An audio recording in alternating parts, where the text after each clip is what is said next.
Whether it's prime steaks, fresh seafood, or your handcrafted cocktail, we're here to make your next experience out exceptional. Call us today at 213-745-9911 to reserve your next table. We're open for lunch and dinner. Fleming's, where great steaks, good times. Call at 213-745-9911. Your fantasy roster is set. The Smack Talk is heating up, and this season, ESPN Bet is giving you more ways to ride with your squad. Introducing the ESPN Bet Fan Center, where you can instantly link and bet on your fantasy teams right in the ESPN Bet app. An enhanced sports betting experience only from ESPN Bet, the sportsbook for sports fans. Make the connection today with ESPN Bet Fan Center and the ESPN Fantasy app. ESPN Bet Sportsbook. Download the app today. Must be 21 plus. Gambling problem? Call 1-800-GAMBLER. Terms and conditions apply. See app for details. This college football season, show your school spirit every time you pay. Introducing college-branded Venmo debit cards. Rep your team on and off the field with custom designs that let everyone know who you're rooting for. Whether you're tailgating, grabbing stacks for the watch party, or celebrating a win, you can unlock 15% cash back at ESPN, 1 free year of Perplexity Pro, and more. This college football season, score more with the Venmo debit card. Get yours now in the Venmo app. Learn more at venmo.com/collegecard. Max cashback varies. Terms apply. The Venmo MasterCard is issued by the Bancorp Bank N.A. Hi, it's LeBron. The Lakers play here. 710 ESPN. KSPN, Los Angeles. A Good Karma Brands radio station. Oh! The Sedano and Kap Morning Show is on the air. Baker in the gun. 2nd down and 12. Sets his feet early. Throws right flat. Bubbled. And it is taken away. Ripped away. K-Dot couldn't control it. It's Durant down the left sideline. Only Baker in front of him. Cuts back to the end zone. The land shark takes a bite out of Baker and the Bucks. The biggest show in ESPN LA history. Vamos a ver si esta noche se le acaba la sequía. El pase para el ala cerrada. ¡Está! ¡Sí, se lo robó! ¡Se lo robó! ¡Kobe! ¡Kobe! ¡Kobe! ¡Kobe la 30, la 20, la 15, la 10! ¡Pique va! ¡Pique va! ¡Touchdown! ¡Touchdown! ¡Touchdown! ¡Touchdown!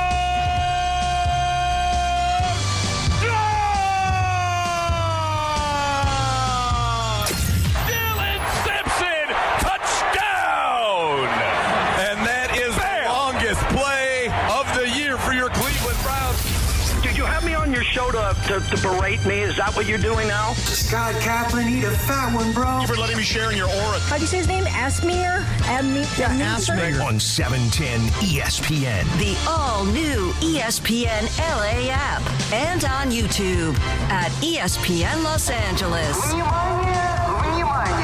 Bigger than U.S. Steel. What a catch by the tight end! Dungus. Right now. Wow, that's crazy. Well, you want to woo-woo? You can dance with the devil. It is smooth, baby. Yeah.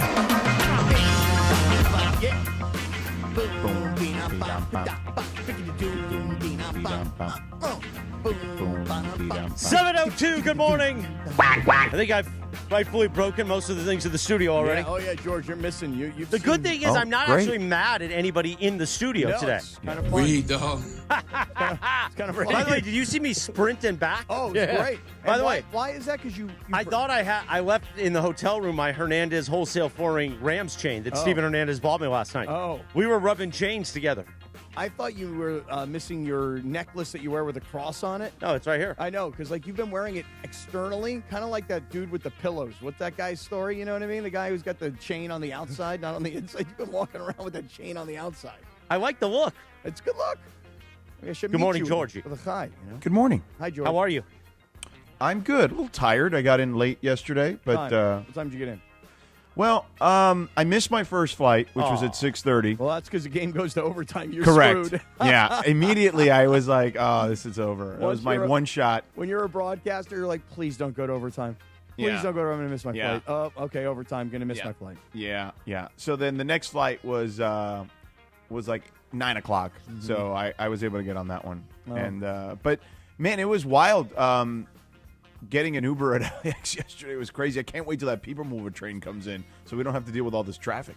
Early 2026, by the way. Go to lawa.org/ESPN. Nice. They're already doing a lot of signage for it. I saw as I was driving up yesterday, coming up for the for the Rams game. It took nearly 30 minutes for my Uber guy to get to the curb. Oh, yeah. That is one of the slight drawbacks, I will admit, when you're using the Ubers at LAX. Well, again, and the People Mover train will resolve all of that because, again, less traffic in the bowl. Let's go. Less traffic in the bowl on the 5. Let's go, People Mover train. What a weekend. What a sports weekend. And Wes, you are a USC Trojans fan. What? It's an eminence front. Unless you are a what fan? USC Trojans fan. Yeah. Did you hit Midnight Blue in the Open, by the way? A little bit. I did, yeah. Now, listen, you know, that's a loss that for USC, and I want to get to the Rams first. Yeah, let's not start with USC, please. But I would just say this: we won't have to go into it, but I mean, they're not better than them. They're right? not. That's it. Can we thank USC for playing in this season's participating in this season? Grab your remember. Come on, Bergie. Oh, you had your chance. Wow, Bergie just threw his headphones. Yes, Bergie. Throw your headphones. Come on, Bruin boy. Somebody help me, please. Come on, Bruin boy. No idea. That is going in by our himself today. That is going in our Wednesday Turkey Day special right there. Oh yeah. Headphones. Broke them. Oh, he did break them. He broke them. Oh my goodness. Wow. Wow. Jesus, this has been a frustrating morning. Well, we'll get back to the USC Trojans. By the way, great performance by Puddles the commemorative cup on your way out, you Trojan scum. Wow. Tripods, headphones. What else is going to fly today? What else is going to get broken today? I don't know. Bergman. I blame Sedano. Why? Because you're not here. If you were What? here, What does that have to do with anything? well, if you were here, you might be a calming force. Oh, You know? No, he would ramp me up more. Oh, he would? Okay, then I don't blame you. Are you going to be in Okay. studio tomorrow? Because we got a jam-packed show tomorrow. Tomorrow? No, I'm not going to the studio at all this week. All right. Like I was going to come in today, but then when I lost my first flight, there was no chance I was going to get there. Because we got a long Monday night too tonight. We're going to be at the Kings game with our CHLA winner, Mason, Bergie, Cappy, me. It's going to be a late night again. What time is the Kings game start tonight? Don't tell me 7:30. I think 7:30. Oh, God. Really? Let's get to the Rams last night on Sunday Night Football against those Tampa Bay Buccaneers, Georgie. Mm-hmm. Cappy, I'm going to give you credit here. Tell me. You have been saying that the Rams are the best team in the NFL. And yesterday they proved that. Like they dismantled the Bucs. And it was not close from the beginning. And on a day where the Eagles blow a 21-point lead to the Cowboys, I looked at that score when I was at my game in Arizona, and we had it on one of the screens. And I'm like, oh, my God, this thing's going to be – like I thought it would be like 42-0 eventually, you know what I mean, like in that game.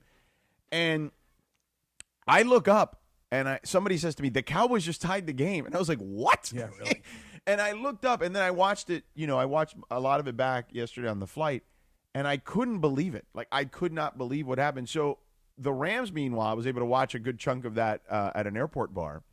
And they just, again, surgically dismantled the Bucs. I felt like they were done. The Bucs might have been done, and this was early in the game. But the Kobe Durant play, I feel like really just put a knife in the Bucs. That was a heartbreaker in the first quarter. Yeah. You know, George, let me start off by saying this. And tell me if you think we're like all, I don't know, tell me if you think I'm out of my mind here.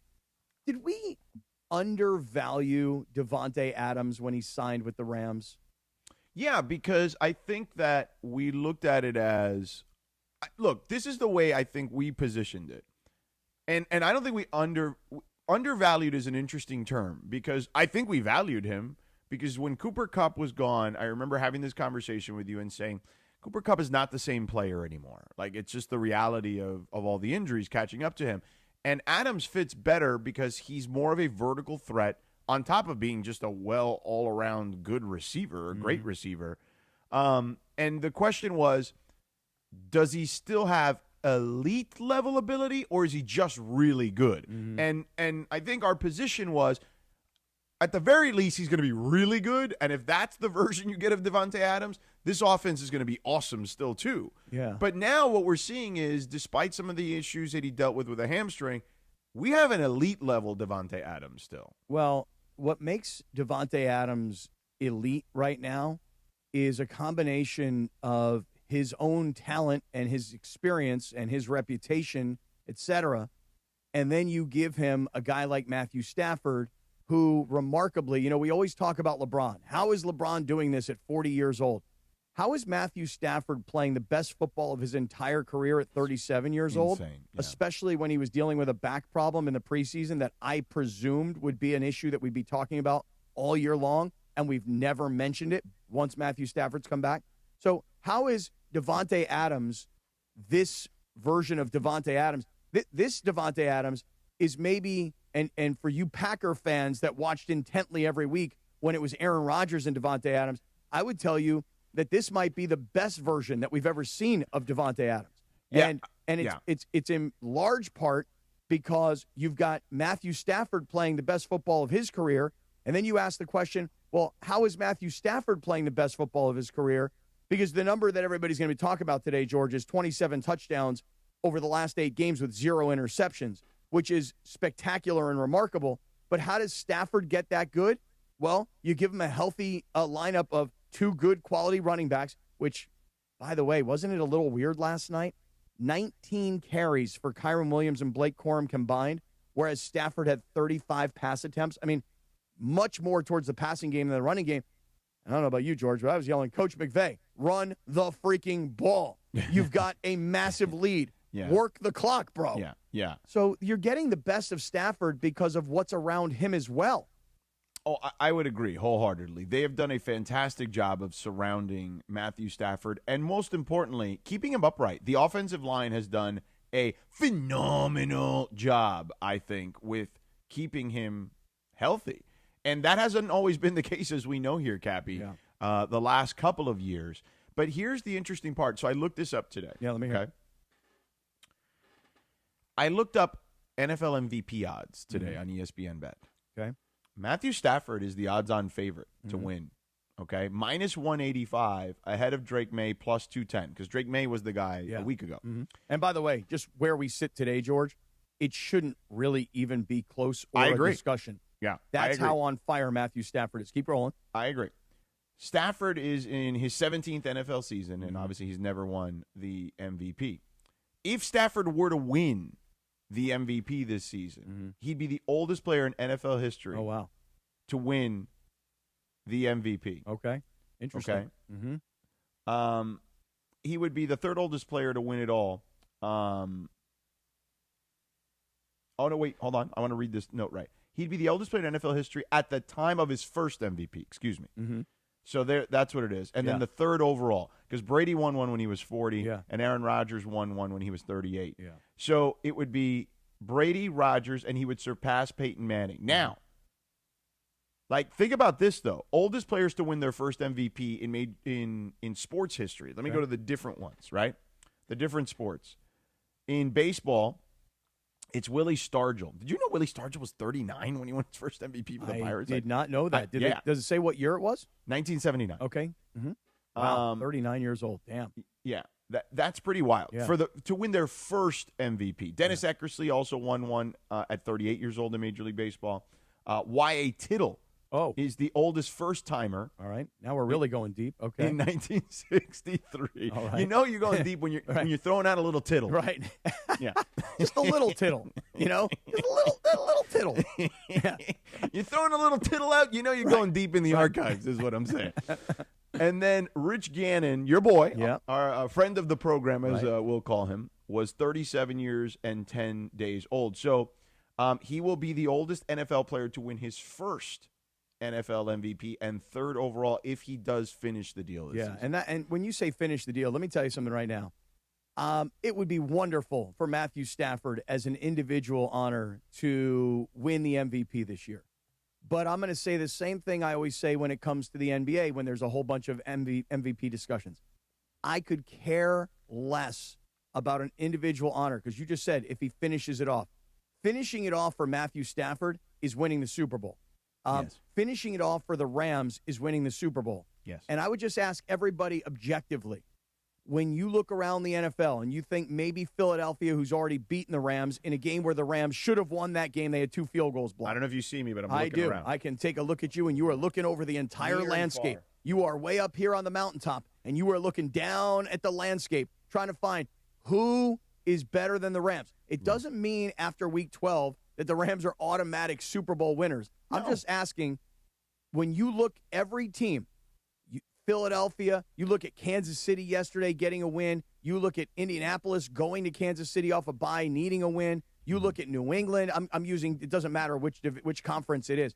You look around both sides, AFC and NFC, somebody please at this point find me who is better than the Rams, because I don't think anybody's even close, and I've been saying it all year. It's in part the experience of the quarterback. Right. It is the use of the 2 running backs with equal carries. Yeah. It is 4 tight ends so that when one goes down, you've still got 3. Yeah. It is the health of the offensive line.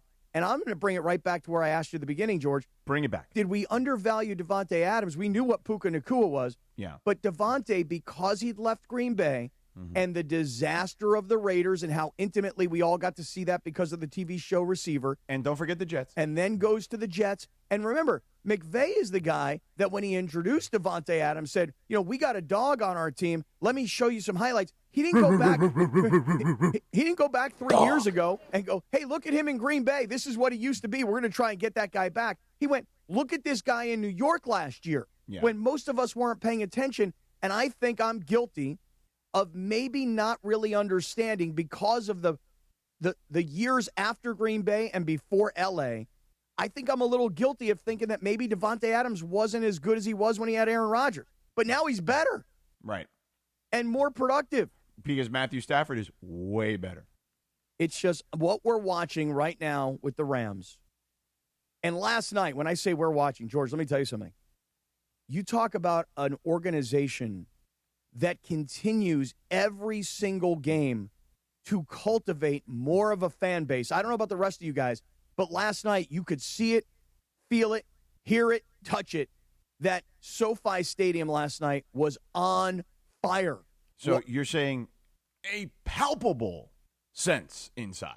Palpable would have saved me about 4 words. It also actually felt like a home game. That's my point, right? Didn't it feel it like... It felt like a Rams home game last night. Yeah. For the first time since I've been around this season. Yeah, I mean... That's awesome. It really... Can you agree? It's growing, it's building. It is. The Rams are doing such a great job. Sometimes things take a while to warm up, 10 minutes or so, and for them it took 11 weeks. Right. Well, and here's what I would say. And Cappy, I think this is what you're going to get to. You want to talk about underestimate or undervalued, right? Underestimated in this particular case. It was 20 years there was no football here. That's right. Okay? Local football, okay? In regards to the NFL. And the Rams, if you were writing a playbook on how to re-engage or start over with a fan base, it would be what the Rams did, okay? It would be what Stan Kroenke, Kevin Demoff, Les Snead, and everyone did, starting with after that first season saying, hey, we're cutting bait with Jeff Fisher, and we're going fresh, and McVay. And McVay being the face and eventually being the one voice of this organization. Look, Les Snead obviously does a fantastic job with his role. Clearly, Demoff does the same thing. Stan Kroenke pours in the resources. But the face and the voice of this organization is Sean McVay, right? Like, don't get it twisted. No, and I would use a different word besides face and voice. You know what I would use? I'd use the energy. Energy. That's a good one, too. The energy of the Rams is Sean McVay. And by the way, you made a really interesting point. If you were going to move a team back to a community that hasn't had NFL football in a really long time, the playbook, as you point out, is right on. First, you build the greatest stadium on the planet. That's number one. Secondly, you make shrewd football decisions, which leads to a Super Bowl in your building. But you know what, George? I think we can both admit now, even that was not enough. It happened so early that it wasn't even enough to get the entire city of L.A. energized, Dodger style, Lakers style. It was early. But now, if the Rams win the Super Bowl this year, I'm not here to tell you that it's going to be exactly like what we saw a couple weeks ago when the Dodgers celebrated and had a parade through downtown L.A., but I'll tell you, be a hell of a lot closer than it was the last time. Oh, I will say this. I think that there is real momentum for this team in this city, in this area. And, again, they have absolutely nailed the playbook on how to rebuild a fan base in a community like this where they were gone from and returned to. I mean, a masterclass of how to do it. And by the way, I'll finish with this. I'll tease it, but I'll just say this. They've done more than just build a football franchise. You mentioned the word community. I'll talk about that coming up. Thank you, Cappy. I love it, Cappy. Look at hold on a second. Can we give Cappy some freaking give him a little credit? love. He is on fire today. I'm in a great mood today. Hey, you want to talk about masterclass? Yeah. I mentioned masterclass. That was a masterclass tease from Cappy. Well, he had a lot of Rachel time last night in the suite. A lot of Rachel. So with all of us. his worlds collided. Big time. Oh, wait till I tell you. And that's what has invigorated him for this morning. 7:19, good morning. Now, speaking of celebrations, and I can't wait. I saw you with the crazy Hernandez brothers, Steven Hernandez. Were you knocking the hardwood over there? Not only that, we were rubbing chains together. So let me explain this and what a great guy Steven Hernandez is, and how he can take care of you when you need that morning wood, meaning their hardwood. So Steven Hernandez, I see him in the tailgate. We hug it out. I see the family. Then we're in the suite, and he's wearing the Rams chain, and I go, Steven, I left my Rams chain in the office back at work, and he goes, wait a minute. Were you wearing that last week when they won? I go, yeah. He goes, I'll be right back. I go, no, don't worry about it. Really superstitious. He runs down, buys me one, runs back up, and goes, you got to put it on right now. Yeah. Then the minute the Rams just out of the gate take over the game, he's like, we're rubbing chains, homeboy. And that's the video I posted. Tell everybody about the crazy Hernandez at Hernandez Wholesale Flooring. Listen, it's very simple. If you need flooring in your home rental or ADU or your business, Dr. Clapper did it recently. He called 866-62-FLOOR and spoke to the crazy Hernandez brothers, Steven and Carlos, and got flooring for his business. At Hernandez Wholesale Flooring, it's legitimately family run. You get the authentic old school TLC, actual wholesale pricing year round. No bogus sales, no gimmicks, just the best price in the start. And that's why I say it, and I mean it. No sale beats wholesale. So whether it is that hardwood, the laminate, you heard it right there. Chris was banging on it. No, I'm banging it. Oh, that was you? Sorry. Oh, I'm banging. The hardwood, the laminate, the tile, the vinyl, the carpet, Shaggy or Berber. You name it, they've got it. You need turf outdoor, they got that too. Over 5 million square feet of in-stock inventory. You can see it, touch it, take it home with you on the same day. I hear the knocking right there. And that's huge, especially when trying to finish a project fast. It's why designers, contractors, builders all shop here. They know the crazy Hernandez brothers are always going to take care of you. And if you're a first responder, active military, or veteran, you receive additional discounts on top of the already low prices. And if you find a better price, which I doubt, okay, call Hernandez at 866-62-FLOOR. Tell them your square footage.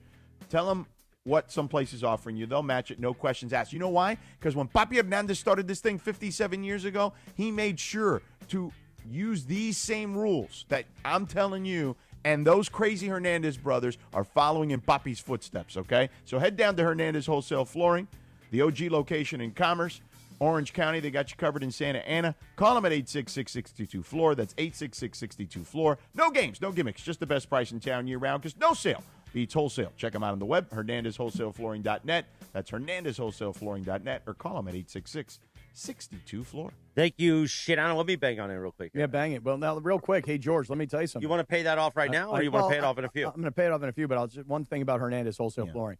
So last night, it was like a big reveal, when I said to Rachel as we were walking into the 710 suite, the ESPN LA suite at SoFi, I said, guess what? Tonight you're going to meet a celebrity. And she said, oh, really? Who's that? And I said, you're going to meet Steven Hernandez. Because, they've been text buddies. They're talking a lot about carpeting, hardwood flooring. And when Steven Hernandez and Rachel. Is she getting the shag? We are not. I want the shag. You want the shag. I want her to get the shag. Okay. She doesn't think she can do the shag. Okay.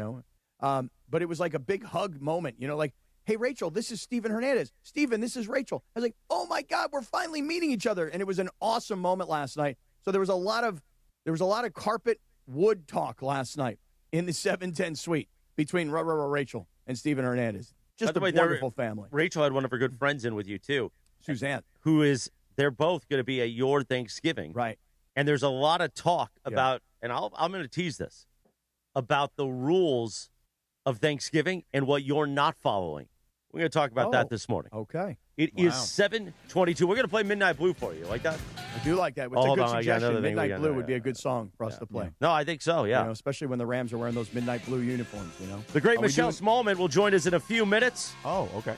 And we will today, talk on Monday? Yeah, because, Wednesday we've got the Turkey Day special. Right, but what about Evan Cohen? I thought it was an Evan Cohen day. Or is that tomorrow? That's Tuesdays usually at 7:15. I don't remember anymore. Well, it makes sense, George. I mean, last week you went to Dallas Then they flew you back to L.A. because I you mean, were supposed I to go honestly to- haven't had a good night's sleep in a week. I mean, I give you a lot of credit. The grind is for reals. I have not slept more than like maybe 6.5 hours. And most of that is, I would say, a little less than that in a week. Which is not healthy for you. When you told me last week that they were flying you back from Dallas to L.A. because Malika lost her voice and you had to get here, which you did, and then leave to fly Barely. to North Carolina, which you did. Barely made that. And then you do a game on Saturday. Well, I had to drive to Winston-Salem after landing in Charlotte. Don't forget that. Yeah, and then it was like, okay, well, my boy will be home on Sunday. And then I was like, oh, wait, he's got an NFL broadcast to do yesterday. Which you heard on the ESPN LA app yesterday. So you're grinding it out, bro. And I got to see my buddy Dave Pash, who does the Cardinals. Oh, yeah, that was nice. And our boy Spiro, Oh, it who was did great. it for CBS. I love the picture that you sent me with both yesterday. guys. Yes, Yeah. it was great. You're like, look, Cappy, I got your boy Spiro right here.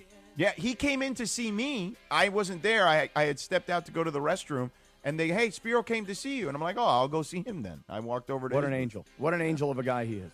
I sure hope Lou Graham starts the hook again in a second. Former Lakers play-by-play guy. That's right. He was the play-by-play guy before John Ireland. Yeah. Beautiful. 7:25 on $1 Million Monday.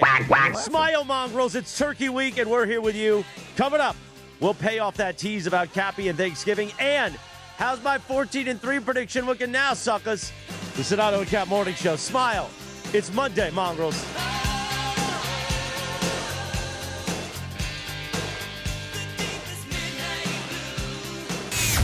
The Sedano and Kap Morning Show. We'd like to thank our founding partner. Call Jacob. Call Jacob at 844-24-JACOB. 844-24-JACOB. Or visit calljacob.com. This is the Sedano and Kap Morning Show. Midland, coming live in concert. People say I've got a drinking problem. Saturday, December 6th at Fantasy Springs Resort Casino. Kid Midland's latest album, Barely Blue, out now. And see them live in concert. Get tickets now at FantasySpringsResort.com or at 760-342-5000. Don't miss Midland. Everyone knows Earl Hershiser has won numerous awards for his performance on the field. But off the field, he's a great humanitarian, a true friend and partner of mine, and a real bulldog when it comes to business. Baseball taught me to work hard and respect people. Rotolo Chevrolet does both, and that's why I joined the team. Rotolo Chevrolet has been Dealer of the Year for 12 straight years. Like Earl, we know something about winning. I believe they call that a dynasty. Come see what the fun is all about at Rotolo Chevrolet. Buenos dias. Hey, it's Chris Morales. You know, we joke around a lot that I almost died, which I almost did. I had severe heart failure. That's when I went to a Providence hospital in the emergency room. And here's the thing about heart care. It begins with trust. That's why Providence takes the time to listen, understand, and earn yours before making any decision about your care. For me, if it wasn't for Dr. Cobb and Katie Cornella at St. Joe's in Orange, they made me trust them and they made me know. And my health and my life were going to be even better once I got out of the hospital. Providence, caring with compassion in Southern California. College football fans, get ready for the Crosstown Classic. Join ESPN LA at the Koreatown Verizon store on November 25th from 4:30 p.m. to 6:30 p.m. We're looking for the most spirited college football fans to become our Verizon VIPs at a special ESPN LA Live pregame watch party and broadcast. While you're there, check out Verizon's amazing holiday deals. Phones, tablets, gaming consoles, smartwatches, and more. The Crosstown Classic, 3458 Wilshire Boulevard, Suite 158, Los Angeles. No purchase necessary. At Bank of America, we asked our teammates, what makes this company a great place to work? There's very little that you can't accomplish working for Bank of America. If you prove yourself, you can try over in a totally new way. You can learn so much here. You're the owner of your career. See how our teammates are growing in their careers at bankofamerica.com/great place to work. What would you like the power to do? Bank of America, proud to be an equal opportunity employer.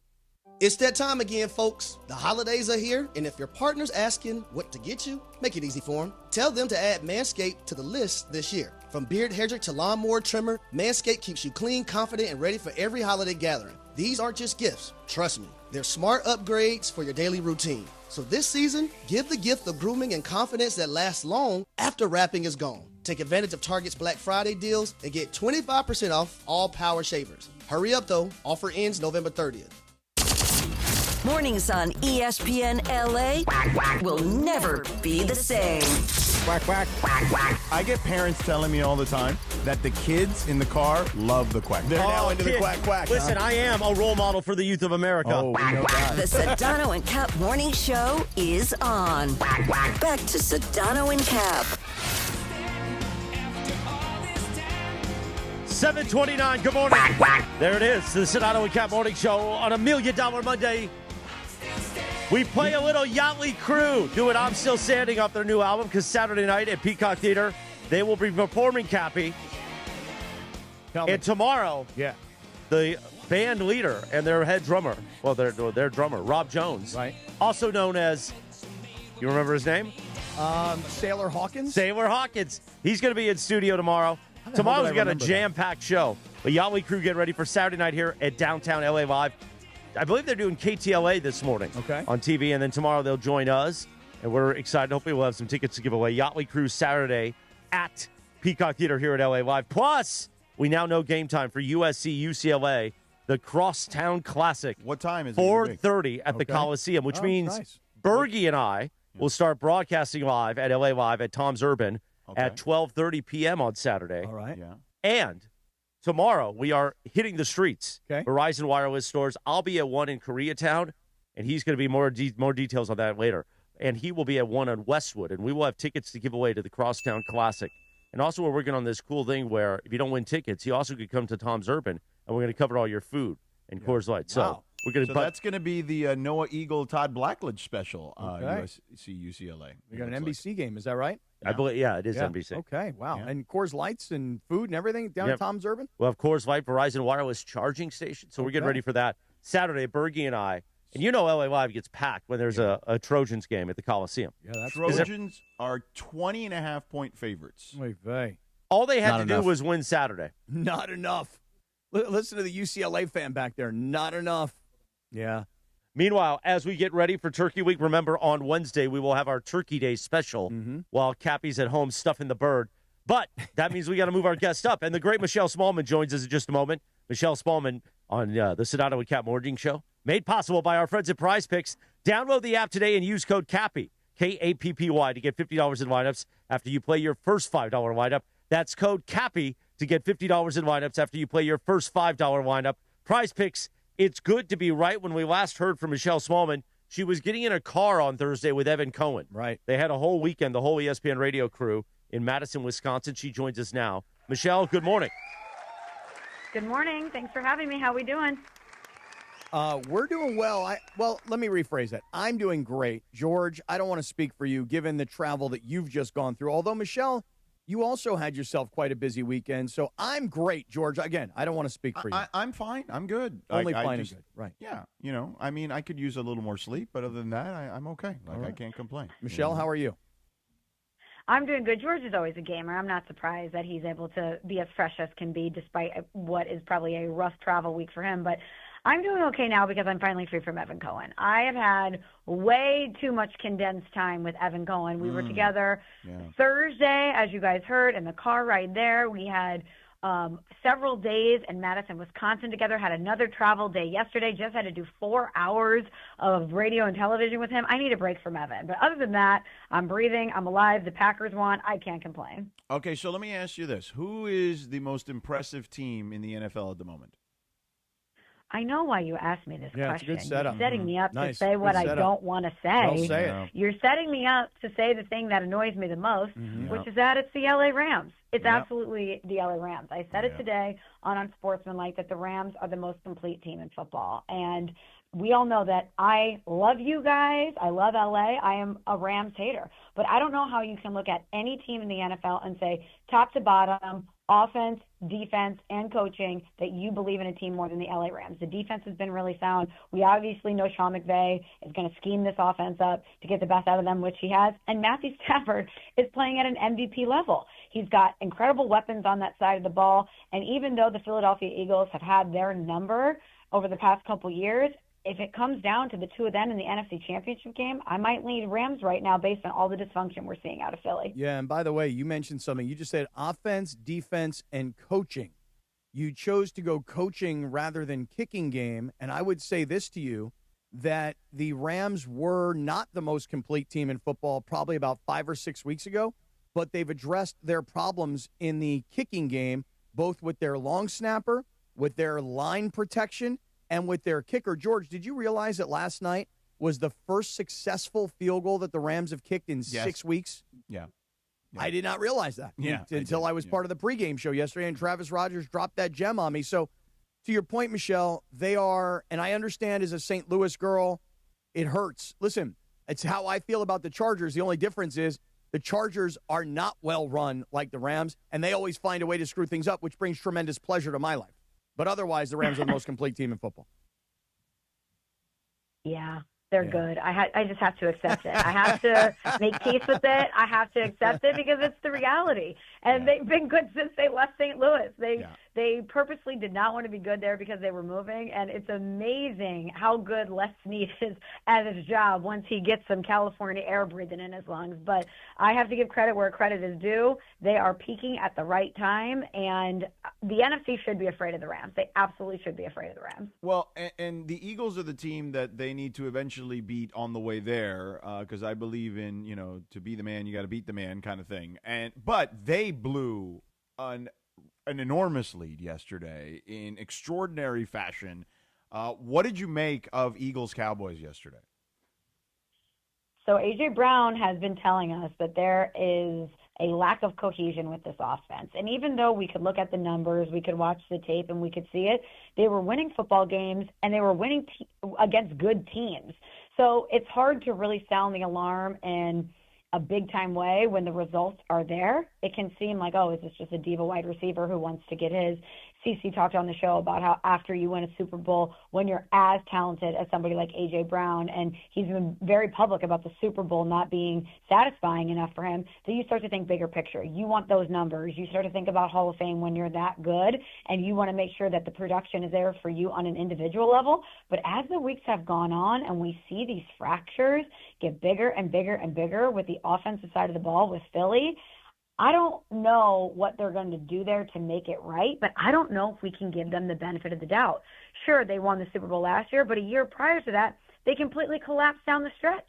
So you're wondering which version of the Philadelphia Eagles we're going to get here in the remaining regular season, and they better figure it out. I hope that they get to the facility today and they have a come-to-Jesus meeting, because there's too much talent on this team to let a lack of cohesion when it comes to play calling and relationships on the offensive side of the ball detract them from what could be going back to back. Yeah, I would add one other thing, which is, you gotta be good in the kicking game, and if you've got problems on the offensive side, and listen, we can all talk about the Philadelphia offense, but it was a 21-0 game, and then it became a 21-7 game, and Dallas just kept battling their way back. And again, I always look at the kicking game and the return game and turnovers. And those are the things that win or lose games. And so Philadelphia has got more problems, even for a team that is 8-3. They got more problems than just A.J. Brown complaining that he's not getting the ball, which he got plenty last night. So their issues are bigger than just the internal dysfunction. There's like real things that happen on the field that are killing them right now. And by the way, George, one last thing. How about a little bit of love for Brian Schottenheimer? A lot of people ridiculed the Dallas Cowboys for hiring Brian Schottenheimer. And a young coach keeping this team together. A lot of love for Brian Schottenheimer right here. Yeah, look, he's done a decent job of that. They're not going anywhere. I don't care what anybody says. Yeah, I mean, they're also like 3 games back of Philadelphia, which, last night was a good win that kept them alive. But Philadelphia is winning that division. I don't even think Dallas is going to make the playoffs, frankly. Yeah, I agree. So, Michelle Smallmon, you are the greatest. Thank you so much for hanging out with us. We will chat with you next week. Have a great Thanksgiving. And nice hair and makeup this morning, happy by the way. Thanksgiving, guys. Thanks for having me. You're welcome. You can hear Michelle Smallmon. Yeah, she got great hair and makeup. I know, you said. Nice. 3 to 7 Did you try to sneak that in there? At the end, I was like, hey, nice job, because I watched the video this morning. It was very cool. I mean, that's the way they do my hair and makeup before we come on the air. Here on Sportsbook with Evan Canty and Michelle, weekdays 3 to 7 a.m., leading into the Sedano and Kap Morning Show. And Michelle's appearance made possible by Prize Picks. Download the app today and use code CAPPY to get $50 in lineups after you play your first $5 lineup. That's code CAPPY to get $50 in lineups after you play your first $5 lineup. Prize Picks. It's good to be right. We will talk USC in 60 seconds, Cappy. But tell us about our friends at Sellers Advantage. So, George, last night, or yesterday afternoon as it was, I was driving up to SoFi Stadium with Rachel and our friend Suzanne. And as we're driving north on the 405, I see a billboard of Sellers Advantage. And I say to the ladies in the car, I go, yeah, these guys are our partners. And we do a lot of work with them. And they said, well, what exactly does Sellers Advantage do? And I said, well, what they do is they buy your house as is. So you don't have to hire an agent. You don't have to spend a lot of money fixing your house up. They buy the house as is. And Rachel, who is a real estate mogul herself, says, you know where that could really come in valuable is when you inherit a home from your parents and you don't want to pay the property taxes or you don't want to be a landlord. And I'm like, I practically say that every day. That is like one of the best ways to use Seller's Advantage. If your folks left you a property and you don't want to pay the property taxes, you're not living in it, you don't want to manage that property, and you want to sell it quickly for cash where you don't have to worry about the deal falling through, that's where Seller's Advantage can really help because they buy your home as is. So if you want to maybe think about it, why don't you call right now and get that free no obligation offer at 888-390-AS-IS, 888-390-AS-IS, as in that's the way they're going to buy your home, 888-390-2747, or visit sellersadvantage.com. Happy Thanksgiving on behalf of Sellers Advantage and the entire team to all of our great people from Sellers Advantage. Thank you, Cappy. 7:39. Let's hit the Minnesota music again. Saturday. Well, George, I cried a little bit. Yeah, I it's funny, like, Bergman, I think I was talking to you down line on Friday, and I was like, yeah, I think this is where it ends for the Trojans, and I think you're going to end up being the only happy person about this. And I very much am. Yeah, Every time they lose, it makes just my heart fill with joy. Yeah, you're happy about that, huh? Yeah, very. Okay. Always. I was at the Mercado in Costa Mesa, Northgate Gonzalez Market with Beto. Like a good time. We had a great and event. Cambone. I saw you sharing a churro with Cambone. So we haven't shown that video publicly, but we really? are going to do it later today. Okay. Because instead of like eating a fat one, bro. Now we texted for 2 Eat a hours skinny straight one. yesterday. That's it. They ate a skinny one, George. Sweet They- one. They didn't eat a fat one, bro. Well, the churros there are amazing. Those Handmade. two bros, Oh, yeah, beautiful. they look really good, but You they should were have put skinny like ones. you should have put like 5 together so he would eat a fat one. Yeah, Maybe really. next time. Cambo's my That's guy actually now. funny, We're bro. Cambo's texting the man. nonstop. He's the man. He's deep in my phone now. Okay. All right. Well, he was mad at me too. He was like sending me messages like, "I don't understand, bro. Morales is here. Beto's here. How come you're not here, bro?" I'm like, I don't know, because I'm coming up tomorrow and I'm going to go to the Rams game, then we'll go to the Kings game, and got a children's But hospital let me say event. this. Yeah. Cambone and I sharing a churro might have been the highlight of Saturday for many USC fans. Well, look, here's the reality about USC. And we can sit here and try and break everything down, but let's just, I'll bottom line it, and then we can work our way backwards, George. Reality is that everybody who wanted to run Clay Helton out of the USC football program, there was so much excitement when Lincoln Riley took over that they scored this coup. Nobody saw this coming. Oh, my God, they raided Oklahoma, and they got this great young coach. And then the very beginning of it was all Band-Aided with Caleb Williams, who, by the way, is really coming on as an NFL player in year 2. Yeah. Sorry, Bergie. But the reality is that statistically, I'm talking wins and losses. That's it. Yeah. Wins and losses. Lincoln Riley is no better 4 years into his career at USC than Clay Helton was. That's just a statistical fact. We can talk about style of play. We can talk about Heisman Trophy winners. We can talk about positioning yourself to possibly make it to the playoff. The bottom line is, statistically speaking, wins and losses, Clay Helton, Lincoln Riley, same exact story. And Lincoln Riley gets paid $110 million to be what everybody ran out of town. Right. Yes, and he was asked about, apparently, if we have the audio, he was asked about, like, other jobs and his name being circulated with other jobs, and he did not take kind to that line of questioning. Mm-hmm. I'm in college media this morning from an Oregon fan that said extend Lincoln Riley's contract. What are your thoughts on the fact that a fan base cannot believe that fact is a red team? You don't view it as threatening. That might be the dumbest question I've been asked as long as I've been a head coach, and I've been asked a lot of questions. You ought to feel a little embarrassed to ask that question. This is a professional thing. You ought to try. Oh, God. Oh, God. So let me ask you, what was the specific thing about the contract extension? I didn't hear that part. So here's the thing. There's this young kid, the kid who asked him the question, 24-year-old kid. Do you guys know the story on this? Does everybody I know? don't. Please, give me the background. So No. the story is a 24-year-old kid who is an independent journalist, if you will. I'm trying to remember the product or the company that he works for. He's like a blogger? No, I'll get the exact company that he was there for. The kid asks him a question about a sign that was being held up in the pregame, on the college game day pregame. Yeah. And so here you have a 24-year-old kid who is a little green, obviously. Clearly. Asking a question about something that's not really material to the game. And you're asking that to a coach who's got an open wound. And instead of Lincoln Riley looking at this kid and going, he's a 24-year-old kid, he's got some kind of a little bit of a speech impediment kind of a thing. I'm going to cut this kid a break right now. Instead, Lincoln Riley said, you know what I'm going to do? I'm going to try and humiliate you because I'm feeling humiliated. And told him, this is a professional thing. You ought to try it.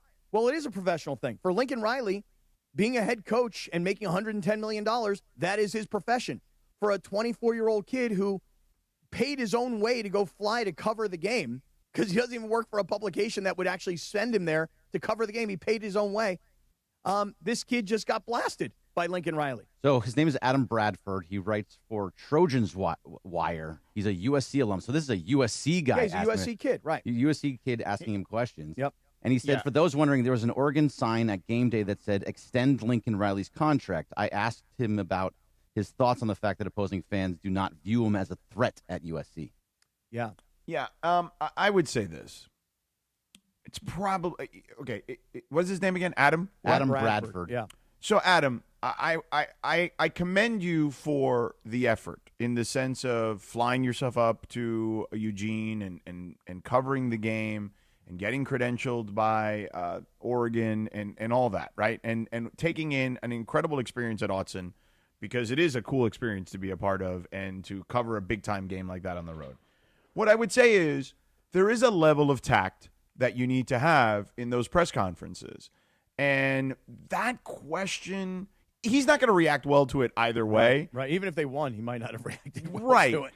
But I would say, and by the way, it didn't even, no matter the setting either, he's probably not going to react to that very well. Because if there's one thing about him, he kind of has a little bit of a short fuse. I just think that's not the place to ask that question. So, but if you're him, if you're Adam Bradford and you are just out of college, it looks like he got out at USC in 2024, so just last year. Yep. Yeah. You're trying to get a job as a reporter somewhere. You ask this question.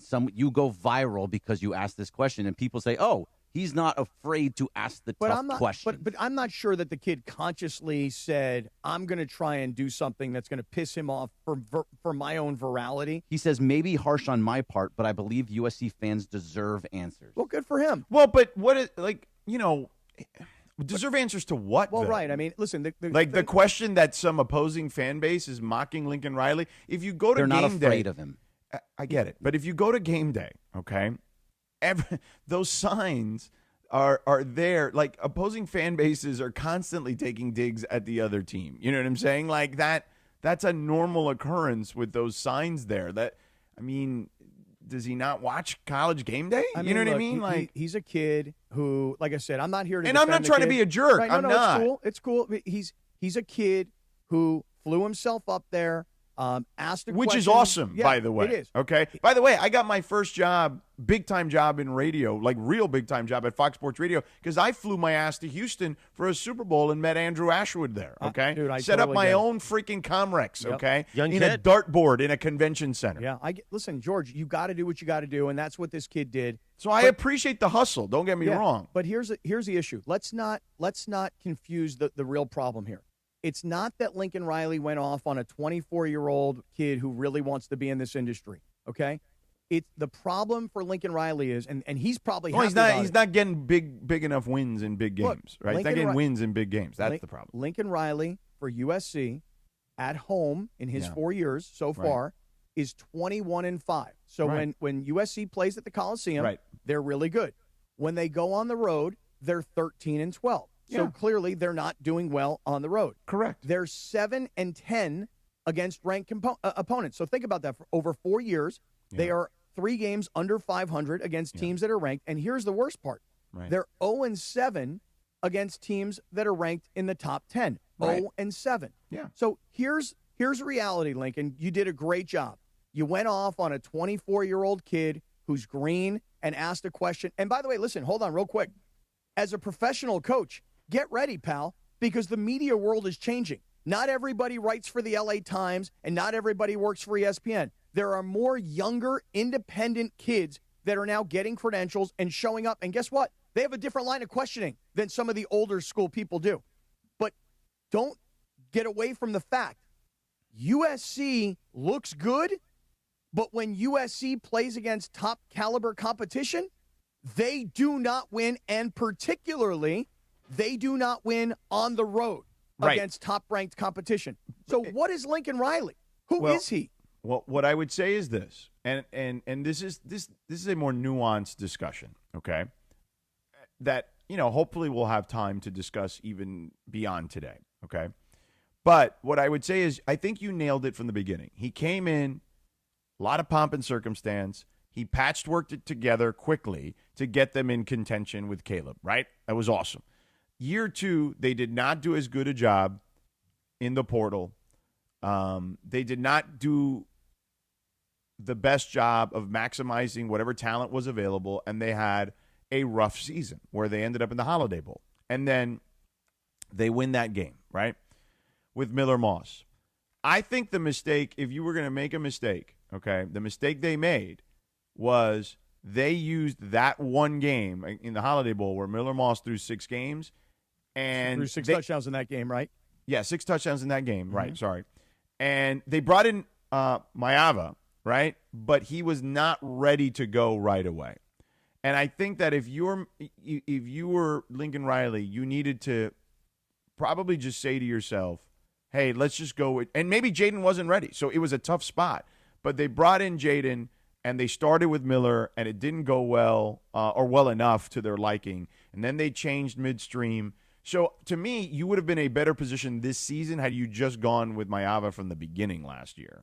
And because he would have had more starts under his belt, and you would have gone through whatever rough patches you needed to go in that transition early on, and you would have been better, to me, now in those than you would be at this moment. But so you're a little behind because of the transition at quarterback. But, George, hold on. Just real quick.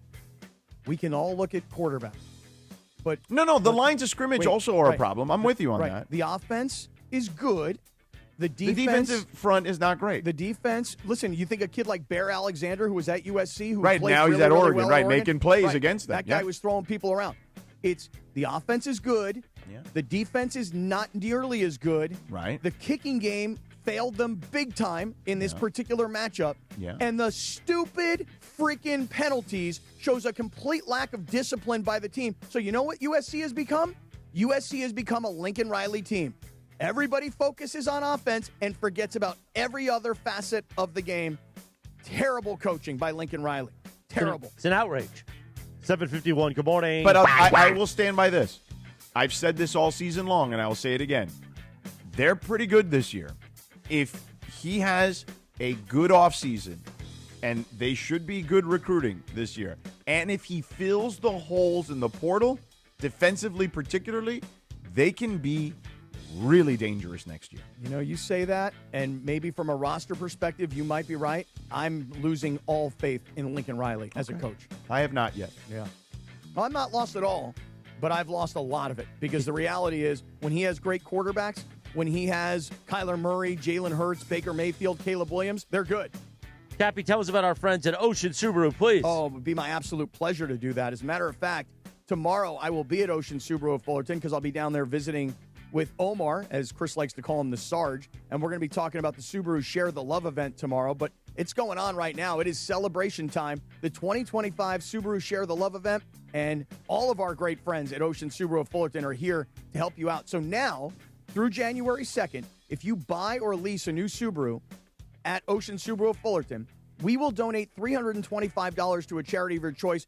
We like to try and keep the money local, so we work with the Women's Club of Fullerton, and they're dedicated to empowering women in the community. But these ladies, they spread money all over the Fullerton community. So it could be that you want to work with the Women's Club of Fullerton, but we have a lot of other national charities that if you want to direct your money that way, you can. We're now approaching nearly $350 million in donations over 18 years. So here's what happens. You come into Ocean Subaru of Fullerton. You get into a brand new Subaru, the safest vehicles on the road. You're going to feel so safe and secure with your family in there, like the Forester that I'm driving right now. And then you're going to feel really good because this holiday season, you're going to make a donation with Subaru to a great charity. Could be local, could be national. Go to oceansubaruoc.com for more information. That's oceansubaruoc.com. We're at 1100 South Euclid in Fullerton, right off the 91 freeway. I'll be there tomorrow afternoon around 1:30. See you there. oceansubaruoc.com, where every journey starts with love. Thank you, Cappy. 3 minutes. We're back. The Sedano and Cap Morning Show starting your Monday, $1 Million Monday. Wake up, mongrels, and smile, sucker. The Sedano and Cap Morning Show. We'd like to thank our founding partner, Avner Gatt, your trusted Los Angeles public adjuster. Call Avner directly at 818-917-5256 for help with your insurance claim. This is the Sedano and Cap Morning Show. Hey guys, it's Cap. Here's the scenario. Your home is flooded and the damage is severe. Now it feels like your insurance company is turning on you. They won't approve a replacement living arrangement and the adjuster leaves you in the lurch. Take a breath and call Avner Gatt, one of Southern California's largest public adjuster firms. Avner Gatt knows how to fight back when your insurance company makes you feel like a criminal, leaving you with no hope of getting into your home and getting it all back together. With decades of experience and a passion for helping people, Avner and his family take the call themselves. So whether you have a toilet overflow, a broken water line, a burst supply line, a broken fire sprinkler, whatever the water damage is, you call Avner Gatt today at 818-917-5256, or you go to avnergatt.com. It's 818-917-5256 or avnergatt.com. You call, Avner answers, he says hello. Your claim is our game. avnergatt.com. At Children's Hospital Los Angeles, we're a nationally recognized leader in pediatric care, honored by U.S. News & World Report as one of the best in the country. Here, we achieve amazing breakthroughs that change lives. From groundbreaking cancer therapies that offer new hope to young patients, to advanced heart procedures that save lives, we partner with families to conquer challenges and achieve extraordinary outcomes. Choose the best care for your child at chla.org. The Sedano and Cap Morning Show. Officer? Can I get your perspective as a man of the law? You know I'm a mall cop, right? You see this Hyundai Santa Fe? I only paid for it. Whoa. Right? I'm not in trouble, am I? Deal's so right, it almost feels wrong. The Hyundai Getaway Sales Event. Get 0% APR for 60 months, plus 0 payments for 90 days on select Hyundai vehicles. See your SoCal Hyundai dealer. Offers end December 1st. Call 714-568-7676 for details. From kickoff to cash out, ESPN Bet has the tools you need to score more on game days. Bet smarter with stats at your fingertips. Get personalized parlays built just for you. And with your fantasy team synced right in the app, you can back your squad. Right now, new customers get $100 in bonus bets when you bet $10. Sign up with promo code USL to get started. Must be 21 plus. Gambling problem? Call 1-800-GAMBLER. Terms and conditions apply. See app for details. Offer not available in New York. With Progressive Customer Service, there are lots of ways to connect with us, so you never have to miss a second of your favorite sport. Because you'd much rather watch a ball go through a net 124 times in 48 minutes when you don't really have to pay attention until the last two, and then somehow those 2 minutes will take an hour. You don't want to miss all that. Luckily, you can chat with Progressive on our app, online, or over the phone without missing a single one of those times the ball goes through the metal circle. Progressive Casualty Insurance Company, affiliates and other insurers, not available in all states or situations. Hey, this is Rich Eisen. You're starting your day with the Sedano and Cap Morning Show on ESPN LA. Don't forget my show. The Rich Eisen Show is coming up this morning at 9 on 710 ESPN and the all-new ESPN LA app. Now, back to the Sedano and Cap Morning Show. 7:57. Good morning, the Sedano and Cap Morning Show on $1 Million Monday, sucker. Good morning to you. Good morning. Good morning. Good morning. Good morning. By the way, we got the mongrel of the morning, and I just have a feeling it might be Cambo. We might show that video in just a few minutes. Good idea. Of him and I from Saturday sharing that churro. Churro. And Northgate Mercado over there in Gonzales. Over there in Gonzales, in Costa Mesa. What a day it was. Meanwhile, we're going to have another fun day tomorrow. The Ultimate Showdown is finally here. Morales' Men of Troy, that's me. And Bergman's Blue and Gold will battle it out Saturday, and you could be there tomorrow. Stop by the Verizon Wireless store in Culver City to see Bergman, or the Koreatown location to see me, Morales. For a chance to win tickets to the Crosstown Classic football game. While you're there, check out Verizon's incredible holiday deals. Don't miss out. Verizon Wireless Culver City on Jefferson Boulevard, or Verizon Wireless Koreatown on Wilshire Boulevard. Stop by between 4:30 and 6:30 p.m. tomorrow, November 25th. No purchase necessary to enter. We're going to have your Crosstown Classic tickets for Saturday at the Coliseum, 4:30 p.m. kickoff. What a day it will be. Hopefully, I honestly hope this, that USC loses so they can fire Lincoln Riley and run him out of town. Wow. Problem with that is, and I've thought about this, you look at all these other schools around the country that have fired these coaches and have, given these big payouts, George. And obviously now we're going to live through another Lane Kiffin drama. Right. But I don't know if USC wants to be in the position of firing a guy possibly an ounce prematurely and having to definitely prematurely, in my opinion. And then buying him out and then having to go hire somebody else because the going price now for top-level college football coaches is going to be even more than what they're paying Lincoln Riley. I mean, Lane Kiffin's going to get $90 million from LSU. For probably a significantly shorter period of time than what $110 million bought you in Lincoln Riley in terms of years. Yeah. So I would say this about Lincoln Riley. If you fired him because he lost to UCLA, I think you're firing him 1 year too early. I think you got to do exactly, George, what you've been professing, and I don't like what you're saying, but I happen to think you're right, which is you probably have to give Lincoln Riley at least one more year to see what this recruiting class can bring, because it's already highly rated, and what the portal might be able to bring, and think to yourself, we're not that far away. Can we all agree? USC, as much as we don't like it, and all the stats I read to you about 0-7 against top teams, 7-10 against ranked teams, good at home, bad on the road, all of those data points, you'd probably be just a little too soon in firing him right now. Oh, yeah. Again, he's got a top recruiting class coming in. He has shown at times a propensity for doing a good job in the portal. And by the way, I don't think it's an evaluation problem mostly. I would say it's, hey, make sure you commit the dollars that are necessary for this. You know what I mean? And that's not just on the coach in that scenario. No, that's got a lot more to do with athletic department / alumni, whatever. Correct. Collective, whatever you want to call it. Right. So, Sedano, after this season ahead, and the recruiting's I'm gonna need amazing. A little stinger if you guys are going to keep talking about Lincoln Riley here. Well, no, I want to ask you, stinger, huh? if he has a great recruiting class and everything you're saying adds up, and then next year, again, we can't beat these major Big Ten programs, and we end up in the same place, and I say we, as a man of Troy. Do we fire him then? I mean, what's like? Well, you're 5 years into a 10-year right, but deal. what does that look like? You know what I'm saying? It looks like not making the CFP, losing to the teams you have to beat, and we're in the same position where you're a 3-loss team and you can't beat the major schools. So next year, this is their schedule. Okay, they start with Fresno State at the Coliseum. Win. They're at Indiana. Loss. At Penn State. Loss. At Rutgers. Win. At UCLA. Win. Next year's schedule. Hold on. No, but I want to do this. Maryland at home. Win, in theory. Ohio State at home. Loss. Oregon at home. Loss. Washington at home. Win. We'll see. Let's see what happens at Washington. At Wisconsin. Probably loss. So now you're at 5 losses. It's a toss-up game. See, here's what I would say. They're gonna. I don't think all those are losses that you say. Ohio State is probably a loss. I think they can.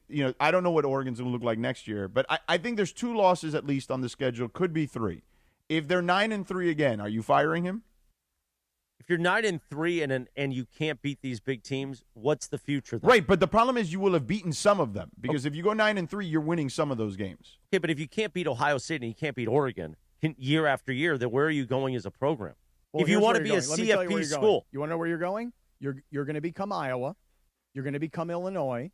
That's what you're going to be. You're going to be a middle-of-the-road Big Ten team. No, you're not middle of the road because the conference is like 20 deep. So you're going to be like a top 5 or 6 program. So you're going to be an upper quarter team. But to get into the CFP, you need to be firmly in the top 3 and maybe occasionally in the top 4. Look, here's the thing. You just pointed out, that the conference is deeper now, right? It's a much bigger conference. I get that. But if you're not where Ohio State and Oregon, where Penn State was projected. Oh, is that what you're opening? You're opening a stinger? Already going into the listen stingers. to that. Wow, really already going into the stingers, huh? Are you going to put that thing in your mouth right now? Because you got to do a read in a second. Oh, no. you are. Okay. Let's fill time while we choose. Listen, we can sit here and complain about USC all day long, but we already know what the story is. We already get it. All the numbers tell you what the story is. The story is they can't beat good teams. They don't win on the road. And when it comes to playing top-ranked teams, they're 0-4-7. I'll add the 7. They're 0-4 in the Lincoln Riley era. So the bottom line is this. You went out, you took Lincoln Riley from another school, you thought you were getting this great quarterback whisperer because of all the guys that he's worked with, Baker Mayfield, Kyler Murray, Jalen Hurts, the list goes on and on, Caleb Williams. And the bottom line is this. He has a very good offense.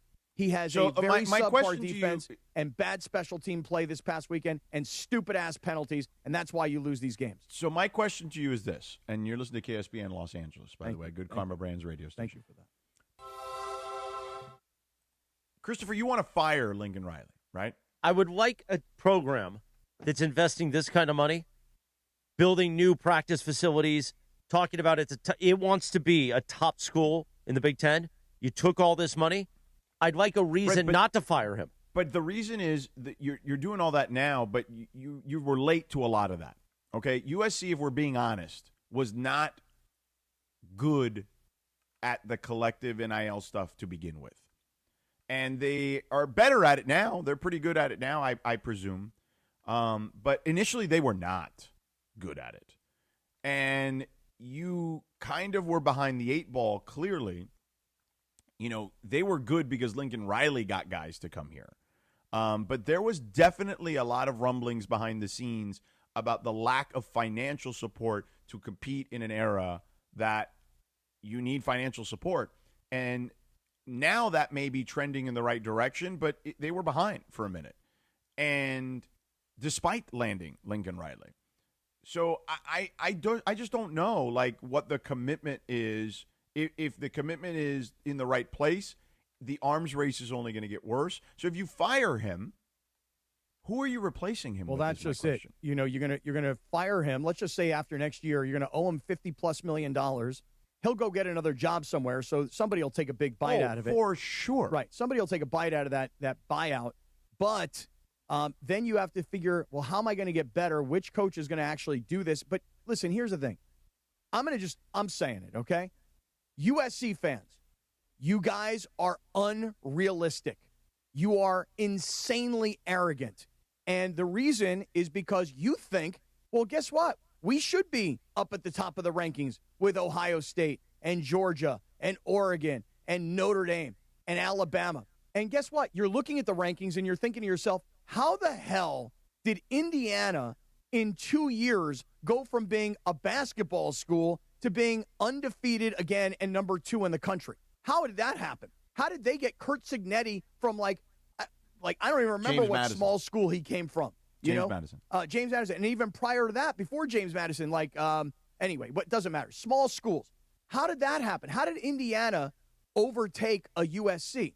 And so USC fans have this arrogance of, we're in Southern California. We should get all the best players. Why are they leaving and going other places? How come we can't compete with Ohio State? How come we can't compete with Indiana? How will we ever be able to compete with Oregon? And so there's this notion of, we got the best high school talent in the country, and it's going everywhere else. Why isn't it staying home? And we are historically a great program. And what is our answer to getting better? Let's try and give up on a rivalry like Notre Dame. If we can get them off the schedule, then we'll be even better. That's the dumbest thing you could ever do. Well, as we've seen, quality losses are actually what the committee is saying is a good thing, because Notre Dame doesn't have very many quality wins. No, and USC's got quality losses because every time they play somebody good, they freaking lose. It's a mess. 8:07. Good morning. Deal with it, USC fans. You guys know I'm right. And even if you're the hardest core USC fan, I'm right. You're right. 8:08, good morning. Okay, coming up, we got a busy hour. Beto Duran, the Cisco Kid's going to join us around 8:30. And at around 8:45, Chelsea Green, the WWE Women's U.S. Champion. She's going to put Cappy in a headlock. But first, I hold up the sign. I would love that. The beautiful face of one Jacob Emrani. Tell us about our friend, Jacob Emrani Shina. Oh, yeah. Listen, first you get into an accident, you call Jacob. At this new number, by the way, 800-345-6789. Can't you do the same thing for 89? No. 67, 89. No? This week, as we gather with family and reflect on what we're grateful for, the law offices of Jacob and Ronnie is giving you something big to be thankful for. A brand new, easier than ever way to call Jacob. 800-345-6789. That's right. 800-345-6789. Save it. Lock it in. Tattoo it in your brain if you have to. Because if you've ever been in a car accident, hurt on the job, or suffering because someone else was careless, this is the number that protects you. 800-345-6789. Jacob and Ronnie isn't just another billboard lawyer. He's the one who shows up when others don't. He built the law offices of Call Jacob on one thing: never letting people suffer alone. So call him at 800-345-6789. Insurance companies, they got all the power, all the lawyers, all the tricks. They do the triple Ds of death, the delay, deny, and deflect. But you know what? When you call Jacob, you even the playing field. You call him at 800-345-6789. This Thanksgiving, if you or someone you love is hurting, overwhelmed, or wondering what to do next, you don't have to go at it alone. Call Jacob. He'll fight for you like family. And remember, you don't pay unless he wins. So call him at 800-345-6789. Follow on Instagram, call.jacob. And, of course, calljacob.com online. And remember, when everything's on the line, call Jacob because he shows up when it matters. Thank you, Shenanigans. 4 minutes. We're back. The Sedano and Kap Morning Show on $1 Million Monday. A mongrel Monday, sucker. Smile. The Sedano and Kap Morning Show. We'd like to thank our founding partner, Cadillac of Beverly Hills. Cadillac of Beverly Hills. Experience luxury at the top of its game. Visit CadillacBeverlyHills.com. This is the Sedano and Kap Morning Show. When pain keeps you from doing what you love, Hoag Orthopedic Institute gets you back to you. We are ranked number 18 in the nation and number 1 in Orange County for orthopedic and spine care by U.S. News and World Report. From the surf to the green, our world-class doctors are there, which is why more Californians choose Hoag Orthopedic Institute for orthopedic and spine care more than any other hospital. At Hoag Orthopedic Institute, there is no one better at getting you back to you. Proudly founded by premier physicians in partnership with Hoag. Learn more at HoagOrthopedicInstitute.com. This is the ZipRecruiter Rams Report. Here's Travis Rogers. The Los Angeles Rams are 9-2 and all alone on top of the NFC standings after a convincing 34-7 win against the Tampa Bay Buccaneers. That win, combined with the Philadelphia Eagles' loss earlier in the day to the Dallas Cowboys, leaves the Rams on top of the NFC. This is the first time they have been on top of the NFC since Week 13 of the 2018 season, and they are doing it behind their quarterback, who is making an MVP push. 3 more touchdown passes, no interceptions, which means Matthew Stafford has 30 touchdowns and fewer than 5 interceptions on the season in just 11 games. There are only 3 other players who have ever been able to accomplish that feat. Their names: Tom Brady, Patrick Mahomes, and Aaron Rodgers. And both Brady, Mahomes, and Rodgers all won the MVP in the season that they were able to accomplish that. Will Matthew Stafford make it 4 for 4? It's looking good. With Monday's Rams Report, I'm Travis Rogers. This is the ZipRecruiter Rams Report. Powered by ZipRecruiter. Looking for your next great hire? Try ZipRecruiter for free at ZipRecruiter.com/LA. When it comes to hiring, other job sites are still huddling while ZipRecruiter's already in the end zone. That's why over 4 million businesses have used ZipRecruiter to hire, and why 4 out of 5 employers who post on ZipRecruiter get a quality candidate within 1 day. Get in the end zone with ZipRecruiter, the smartest way to hire. Try it for free at ZipRecruiter.com/LA. That's ZipRecruiter.com/LA. Midland, coming live in concert. People say I've got a drinking problem. Saturday, December 6th at Fantasy Springs Resort Casino. Get Midland's latest album, Barely Blue, out now. And see them live at concert. Get tickets now at FantasySpringsResort.com or at 760-342-5000. Don't miss Midland. Oh. John Ireland here for Blue Ice Vodka, America's #1 potato vodka. Smooth, creamy, no burn, made from non-GMO potatoes and gluten-free with no added sugar, just 64 calories an ounce. Blue Ice Vodka, because taste matters. Black Friday deals are on at George Chevrolet with low payment lease specials on Silverado 1500 and a wide selection of new Chevy Trax models. Over 50 available starting from just $22,995. Learn more at georgechevy.com. Chevrolet, together let's drive. Actual price will depend on product and subscription plan. Featured products are compounded drug products, which the FDA does not approve or verify for safety, effectiveness, or quality. Prescription products require an online consultation with a healthcare provider who will determine if appropriate. See website for details, restrictions, and important safety information. Want a boost in and out of the bedroom? Hims has you covered. Introducing a new 2-in-1 approach to level up your game. Tadalafil for better bedroom performance and zinc for testosterone support. Put it all together and you've got what you need to turn things all the way up. Getting started is simple. Just go to hims.com/joy to start your free online visit. Through Hims, you can access ED treatments including pills, chews, and more. 100% online. No office visits, no pharmacy lines. Just fill out a simple intake form and a licensed medical provider will determine if treatment's right for you. If prescribed, it ships free and discreetly to your door. Find affordable treatment options at up to 95% less than brand names at hims.com/joy. That's hims.com/joy, HIMS.com/JOY. You're hanging out with the Sedano and Kap Morning Show.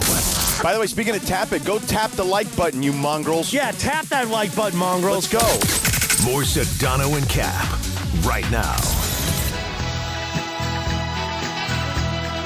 Good morning, 8:15. The Sedano and Kap Morning Show on a Mongrel Monday, Jack. On this day, back in 1973, the #1 hit, Ringo Starr, he was solo at this point, singing about Photograph, Cappy. And I found the bridge, so he's going to sing here in a second or two. Okay. I don't remember this song. What year did you say this was? 1973. Here it comes. Here comes the bridge. Yeah. Think anybody thought this song was good, or you think everybody was like, well, he's a Beatle, so just let's listen to it? Yeah, but the hook is pretty good. Yeah, I didn't cue that part up, which is on me. Oh, here it comes, I think. Here it comes now.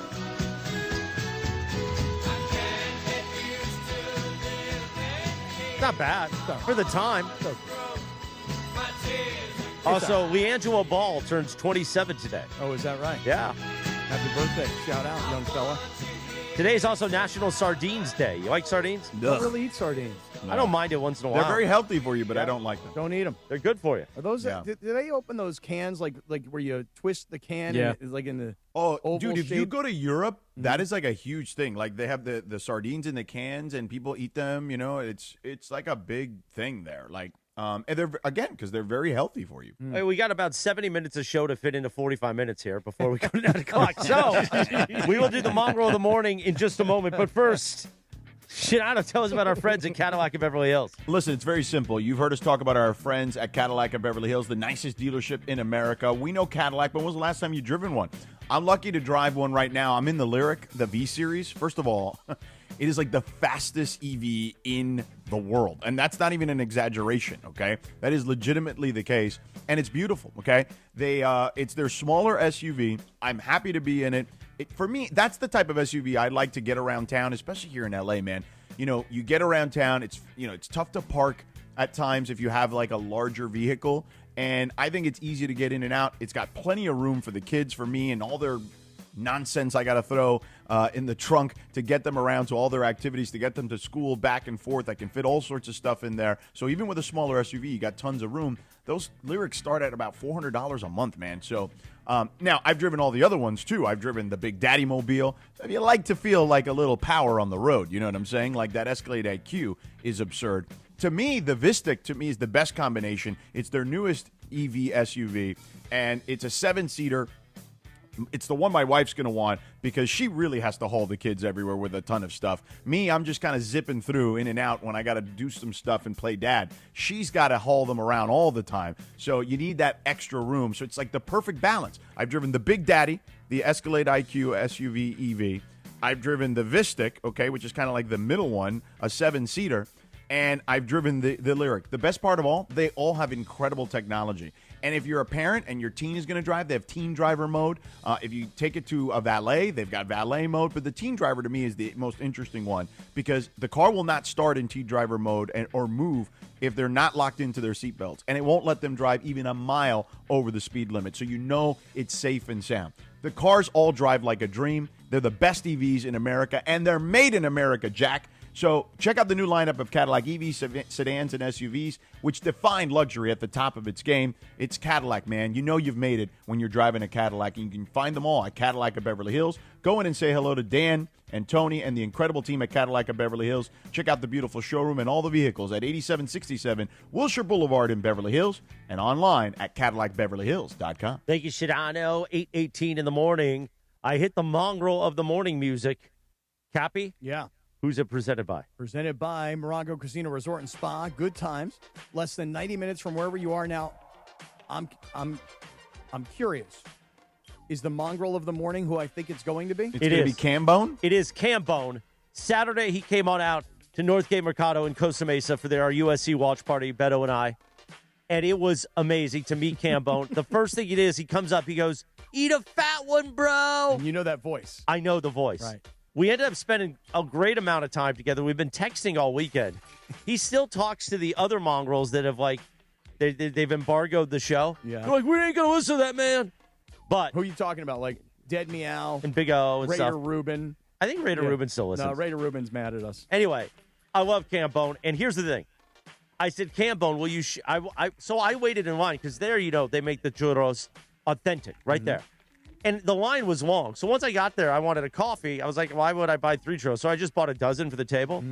So I come back with this giant bag of churros, and I go, Cambone, you want to share one? And you see the video right now on YouTube. Here's the thing. When you and I share food, where there's a grace to it. Not Cambone. He just attacked. Right. And I pulled out. I pulled out of it. You look at me. You can see I pulled out. I felt like Cambone pulled out. No, I pulled out. He was going all the way. Really? And I was like, wow, this guy's going. He's going attacking this churro. So wait a second. Mateo was in here. He wanted to watch, and I'm like, I'm not watching him you don't share want to a show this churro. to your kid. Like that's not that's not for a 7-year-old's You don't eyes. want No. you don't want little Mateo to see this. Yeah, he was hoping to hear the quack quack, but he's gone. Oh, no quack quack for the kid? That's over. That's it. He's gone. Uncle Chrissy sharing churros. No es bien. No. So No bien. shout out to Cambone, No the bueno. mongrel of the morning today. Great time. And by the way, yesterday, we're texting, and he's like, dude, we should start working out together. I got a program for you. I'm like, all right. So now I might start just lifting with Cambone. He's a pretty buff guy, but honestly, we were talking about recovery and all kinds of things. He's really a great guy, and that's the thing. I know we have a good time. There was a time, remember, where Cambone was like posting videos, eat a fat one, Cappy. Yeah. And we thought he was just like all the other mongrels. We press the flesh. We get to know our audience, and I love you, Cambone. And it was a lot of fun on Saturday. Can't wait to see you again, brother. I was hoping that when you see Cambone, to me, he took about 3 bites of that churro, and then he pulled out. No, he kept coming.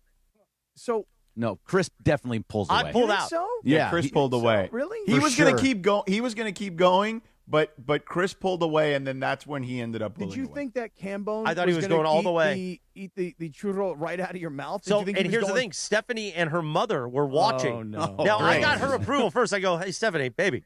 Can I eat a churro with I'm this gonna guy? share a churro. She's like, why not? She's like, why not? But I think her lovely mother Mary was not prepared to see that right up close. Right. So See, look, there's my daughter's boyfriend, and he's like a big radio superstar. Look at him. Wait, what's he doing? Oh, gross. Like, turn it. And I just kept telling everybody who came up, like, hey, Morales, nice to meet you. I'm like, guys, this is Cambone. Everybody was probably psyched And then to meet him. he did the drop, and they're like, oh, yeah, we know this guy. You know, next time you go to Northgate Mercado, you need to go, Gonzalez Northgate Mercado. You have to go, and you have to share with Cambone, or maybe Cappy. You have to share a, oh, my God, what am I thinking of? Un torta?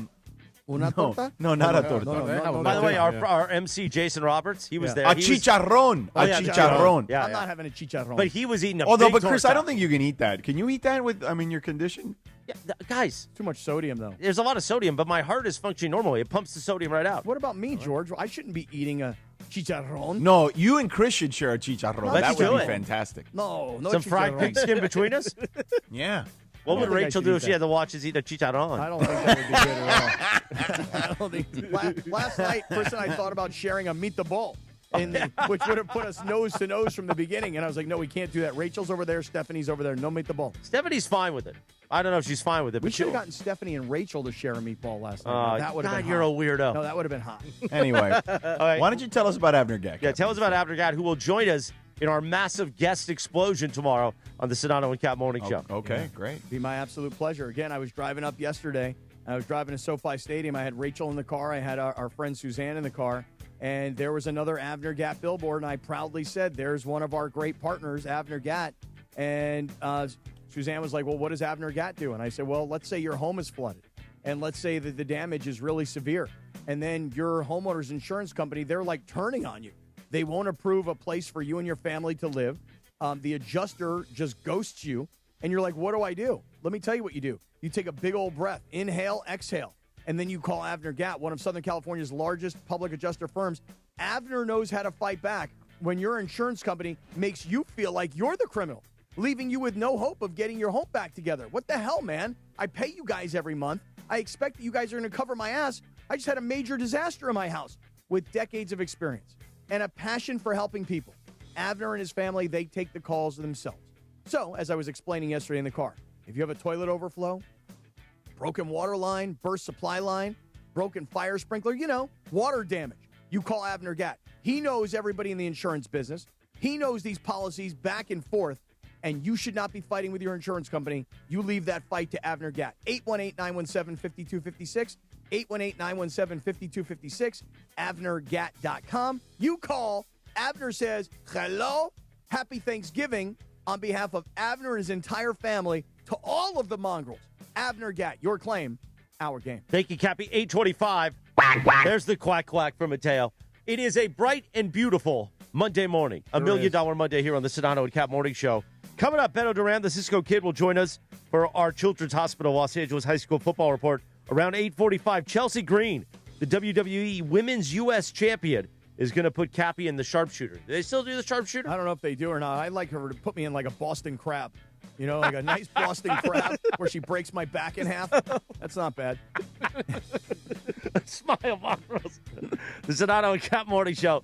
We're back in 3 minutes and 30 seconds from right now. The Sedano and Kap Morning Show. We'd like to thank our founding partner, East Central Hotel, the official downtown home away from home for Cappy and Morales. EastCentralHotel.com. This is the Sedano and Kap Morning Show. I've noticed that the older I get, the more effort it takes to make the naughty list. Now your top reasons to visit Morongo. The new year is almost here. Morongo's Regency Ball, a night of enchantment and excitement, December 31st. Number 2. My first resolution of the new year, to see Rick Ross live at Morongo, March 20th. And the number 1 reason. We're giving away a Lincoln Nautilus, November 30th. Morongo, good times. Officer? Could I get your perspective as a man of the law? You know I'm a mall cop, right? You see this Hyundai Santa Fe? I only paid for it. Whoa. Right? I'm not in trouble, am I? Deal's so right, it almost feels wrong. The Hyundai Getaway Sales Event. Get 0% APR for 60 months, plus 0 payments for 90 days on select Hyundai vehicles. See your SoCal Hyundai dealer. Offers end December 1st. Call 714-568-7676 for details. Children's Dental Fun Zone is the one-stop shop specializing in children's dentistry and orthodontics for over 23 years. From routine care, braces, and aligners to orthodontic planning. With emergency hours available and flexible scheduling options, Children's Dental Fun Zone accepts Medi-Cal, PPO, and HMO insurance plans. For a free consultation, visit cdfzone.com or call 833-586-7898. That's 833-586-7898. And let them know ESPN LA sent you. Children's Dental Fun Zone. Sparkling smiles, happy kids. Hey guys, it's Sedano. The crazy Hernandez brothers at Hernandez Wholesale Flooring have wood. And not just little wood, but a lot of high-quality hardwood in all colors and lengths. If you need to lay down some new wood in your home, Hernandez Wholesale Flooring has got you covered. Visit their huge showroom right off the 5 freeway by Commerce Casino, or check them out on the web at hernandezwholesaleflooring.net. They even have carpet and artificial turf if that's what you prefer. All jokes aside, no gimmicks, no markups, just the best price on quality flooring at Hernandez Wholesale Flooring. From kickoff to cash out, ESPN Bet has all the tools you need to score more on game days. Bet smarter with stats right at your fingertips. Get personalized parlays built just for you. And with your fantasy teams synced right in the app, you can back your squad. Right now, new customers get $100 in bonus bets when you bet $10. Sign up with promo code USL to get started. Must be 21 plus. Gambling problem? Call 1-800-GAMBLER. Terms and conditions apply. See app for details. Offer not available in New York. Paying extra for tire care is BS. You know, bad service. So at Midas, we're rolling out our BS-free tire guarantee, included with paid installation and tax on every purchase. You'll pay nothing for flat replacements, nada for flat repairs, and zilch for tire rotations every 5,000 miles. That's $0 for all that. So with this limited lifetime tire guarantee, you'll pay a whole lot of nothing compared to what the other guys charge for tire care. That's the BS-free tire guarantee, only at Midas. Hey, this is Rich Eisen. You're starting your day with the Sedano and Kap Morning Show on ESPN LA. Don't forget my show. The Rich Eisen Show is coming up this morning at 9 on 710 ESPN and the all-new ESPN LA app. Now, back to the Sedano and Kap Morning Show. Boom. 8:29, good morning. I'll tell you, for a while, for a few years around here, Sedano and I would sing this song to each other in the hallways, you know what I'm saying? Oh. By the way, on this day in 1991, Queen's Freddie Mercury died at the age of 45. Indeed, a legend. 45, man. What did he die from? I don't even remember. What? Was it? I don't remember what he died from. Was it? If I start making like suggestions of what I think it might have been. Let's not do that. I think what you think it is what Are it you was. really doing this? I don't remember what he died from. Let's not do that. What you It's think pretty is- famous what he Right. passed away. Let me look it up. Let me Google It's it. correct. What you're I thinking. swear to God. Yeah. Let me Google All right, it. we got a lot to get to still. We got about 70 minutes of show for 30 minutes left before we do the YouTube hour.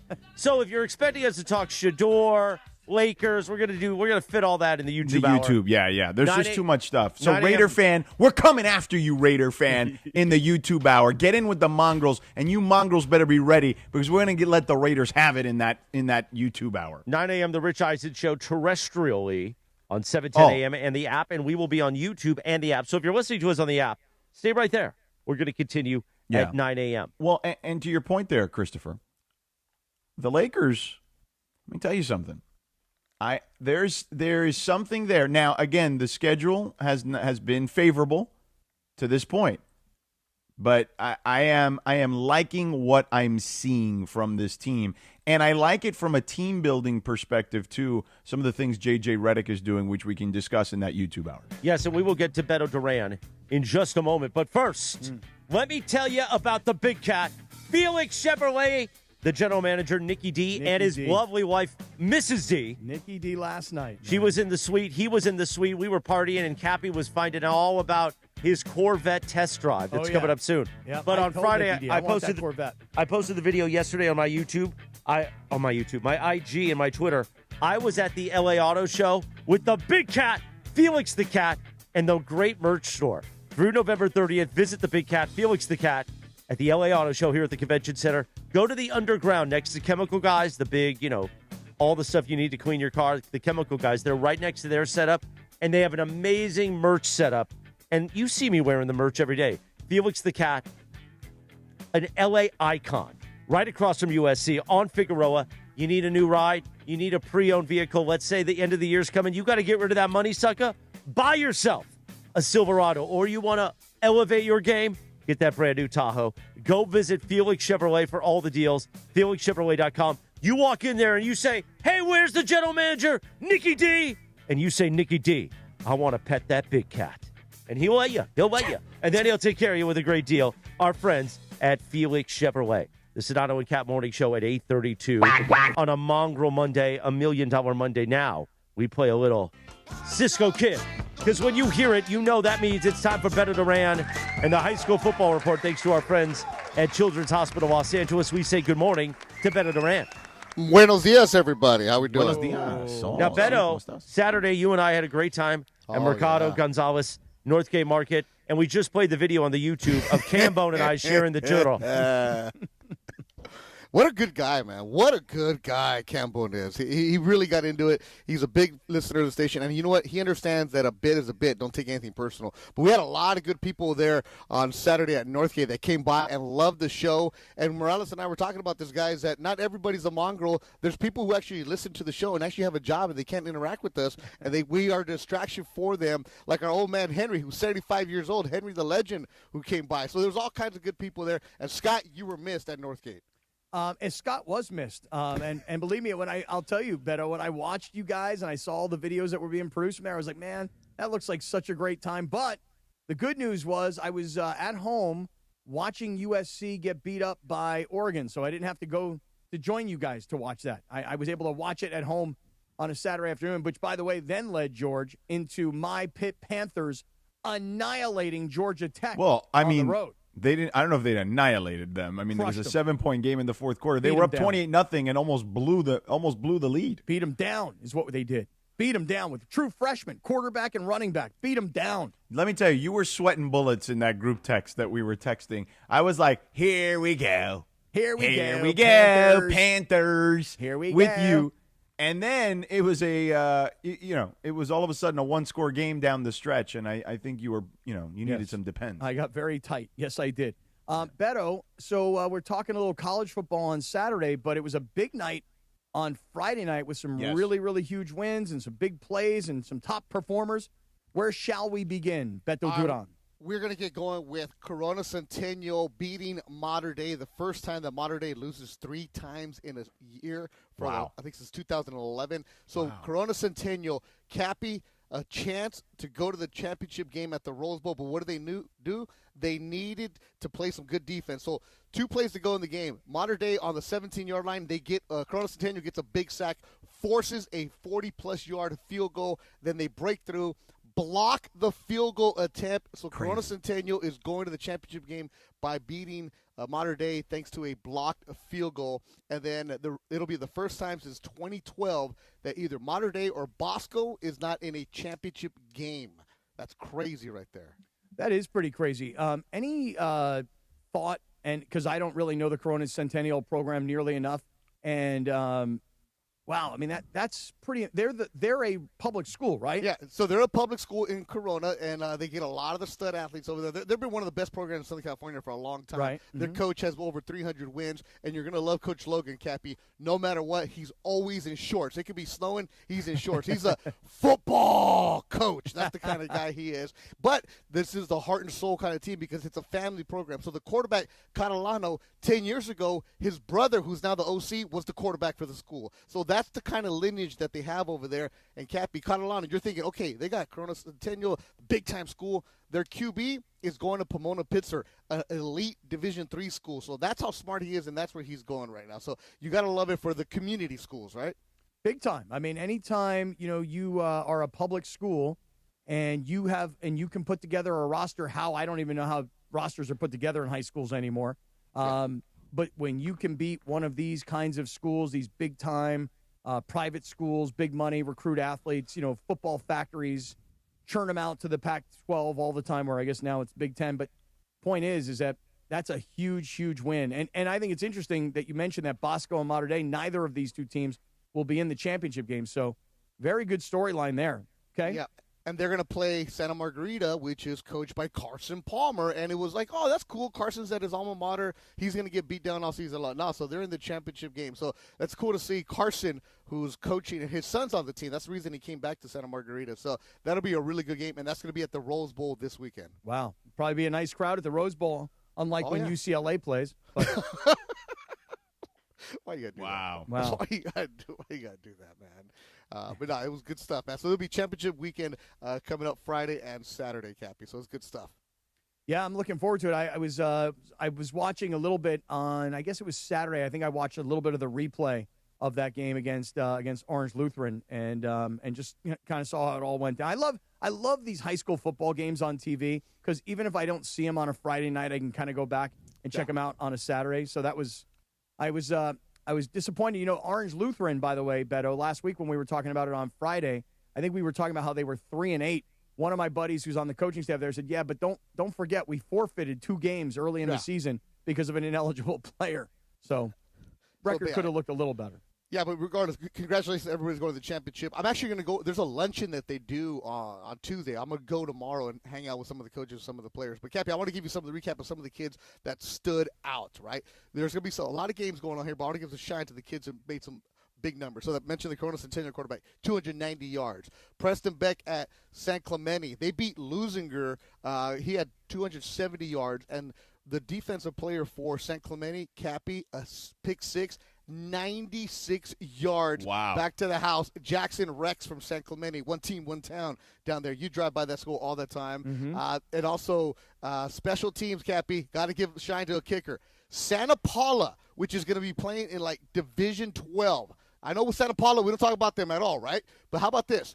A game-winning 25-yard field goal by Luis Ventura. His first one of the season, Cappy. Come on. Wow. To go to the championship? That's insane. So shout out to Santa Paula. Good for him, man. That's a cool story. That's great. Man. Okay. So there's going to be a lot of games going on, and so I want to give some shine to Baldwin Park. Coach Maxey, they are in Division 11. He's been around Southern California football scene for a long time. His first year at Baldwin Park, home of the Braves, so they're going to be in the championship. Other championship games, Oxnard Pacifica, we talked about our guy Taylor Lee. Mm-hmm. He's going to play Palos Verdes, which is Ryan Rakowski, who's a big-time quarterback. I've talked to George about him. Division 8, you're going to have Beckman from Irvine. So they're going to play Brea Linda. Then Woodbridge is going to play Montebello. So Montebello, the Oilers, Cappy. You don't know about known Oilers, Cappy. I mean, I knew about the Houston Oilers back in the day. What about the Edmonton Oilers? The Edmonton Oilers are on my radar. You know, I mean, what they've done. Not to the Kings. Montebello Oilers? No, the Montebello Oilers. This is a new squad for me. And by the way, Baldwin Park, shout out to Meghan Markle. Oh, that's right. Yeah. She played for the team? Yeah. No. She grew up there, though. Well, she don't play for the team. I don't know. Thank you to Beto Duran, the Cisco Kid, with his Children's Hospital Los Angeles High School Football Report, sponsored by Children's Hospital Los Angeles. Your child's comeback starts at CHLA. I guess we won't talk to Beto Friday, but we'll talk to him next Monday. Okay, well, happy Thanksgiving, Beto. Happy You and your Thanksgiving, family. Beto. Happy Thanksgiving, Beto. Anyway, coming up, Chelsea Green, WWE Women's U.S. Champion, will join us in just a few minutes. But first, Sha, tell us about our friends at LAX, please. I told you earlier, man, listen, you need those people mover trains because it'll clear the bowl, okay? I was dealing with that yesterday. I can't wait for it to happen at LAX. People Mover Trains will begin rolling early next year as part of LAX's ongoing investment to transform and improve your travel journey. The People Mover Trains will quickly move guests between the terminals, new consolidated rental car center, metro trains, and buses, so you don't need a car to get to LAX. But if you do take your car, they can connect you as well, that People Mover Train, to the economy parking and Cappy's favorite, the Kiss and Fly lot. The trains will make it simple and fast to get to your LAX destination in 10 minutes or less, and trains depart every 2 minutes beginning in early 2026. To learn more, go to this website, lawa.org/ESPN. That's lawa.org/ESPN. Thank you, Sha. 841. The Sedano and Kap Morning Show on $1 Million Monday. By the way, don't forget, we've got Kings hockey tonight, 6 p.m. You'll hear it here on 7:10 a.m. and the all-new ESPN LA app. And Cappy, Bergie, me, and Mace will be at the game as part of our CHLA, with our CHLA winner. Remember those from earlier in the spring? So we're excited about that tonight. Look for social media live with us and Bailey smacking them around. Coming up next, Chelsea Green's going to smack Cappy around. That's next in 3 minutes. The Sedano and Kap Morning Show. Smile, mongrels! It's a Monday, suckers! The Sedano and Kap Morning Show. We'd like to thank our founding partner, Providence. Providence, caring with compassion in Southern California. This is the Sedano and Kap Morning Show. John Ireland here for Blue Ice Huckleberry Vodka, crafted with real mountain huckleberries, Idaho State fruit. Think blueberries, but richer. Try pairing it with lemonade. So refreshing. Blue Ice Vodka, because taste matters. Park, party, and play at Hollywood Park Casino, LA's hottest card room. Pre-game with friends on game days inside Century Bar and Grill and enjoy daily lunch specials or catch up over a late-night dinner. Step into Ray's Lounge and enjoy live music, DJs on the weekends, and savory crafted cocktails. The only spot where you can park, party, and play 24/7. Hollywood Park Casino now open. Located next to the Forum and SoFi Stadium and the all-new Intuit Dome. For more info, go to playhbc.com or follow them at PlayHBC. Must be 21 plus to enter. Black Friday deals are on at George Chevrolet with low payment lease specials on Silverado 1500 and a wide selection of new Chevy Trax models. Over 50 available starting from just $22,995. Learn more at georgechevy.com. Chevrolet, together let's drive. John Ireland here. You've heard me talk about the iSpot Active website and their wearable cryotherapy. You can see it for yourself at iSpotActive.com. iSpot Active sells form-fitted, 4-way stretch shirts and pants with pockets that hold ice-cold gel packs. If you get sore after you exercise or work out, you just put this stuff on for 20 minutes, and wherever you're sore will feel a lot better. Go to that website, iSpotActive.com. See why Hall of Famer James Worthy swears by this stuff. Start feeling better at iSpotActive.com. College football fans, get ready for the Crosstown Classic. Join ESPN LA at the Culver City Verizon store on November 25th from 4:30 p.m. to 6:30 p.m. We're looking for the most spirited college football fans to become our Verizon VIPs at a special ESPN LA Live pregame watch party and broadcast. While you're there, check out Verizon's amazing holiday deals. Phones, tablets, gaming consoles, smartwatches, and more. The Crosstown Classic, 10814 Jefferson Boulevard, Suite R in Culver City. No purchase necessary. Your fantasy roster is set, the smack talk is heating up, and this season, ESPN Bet is giving you more ways to ride with your squad. Introducing the ESPN Bet Fan Center, where you can instantly link and bet on your fantasy teams right in the ESPN Bet app. An enhanced sports betting experience only from ESPN Bet, the sportsbook for sports fans. Make the connection today with ESPN Bet Fan Center and the ESPN Fantasy app. ESPN Bet Sportsbook, download the app today. Must be 21 plus. Gambling problem, call 1-800-GAMBLER. Terms and conditions apply. See app for details. Hey, fans! Welcome back to Fansville's Cheers and Tears. Oh. Okay, so like everybody deals with losing, right? To a rival on a last-second field goal. Whatever, it's fine. I'm totally fine. But I cope with losing with an ice-cold Dr. Pepper.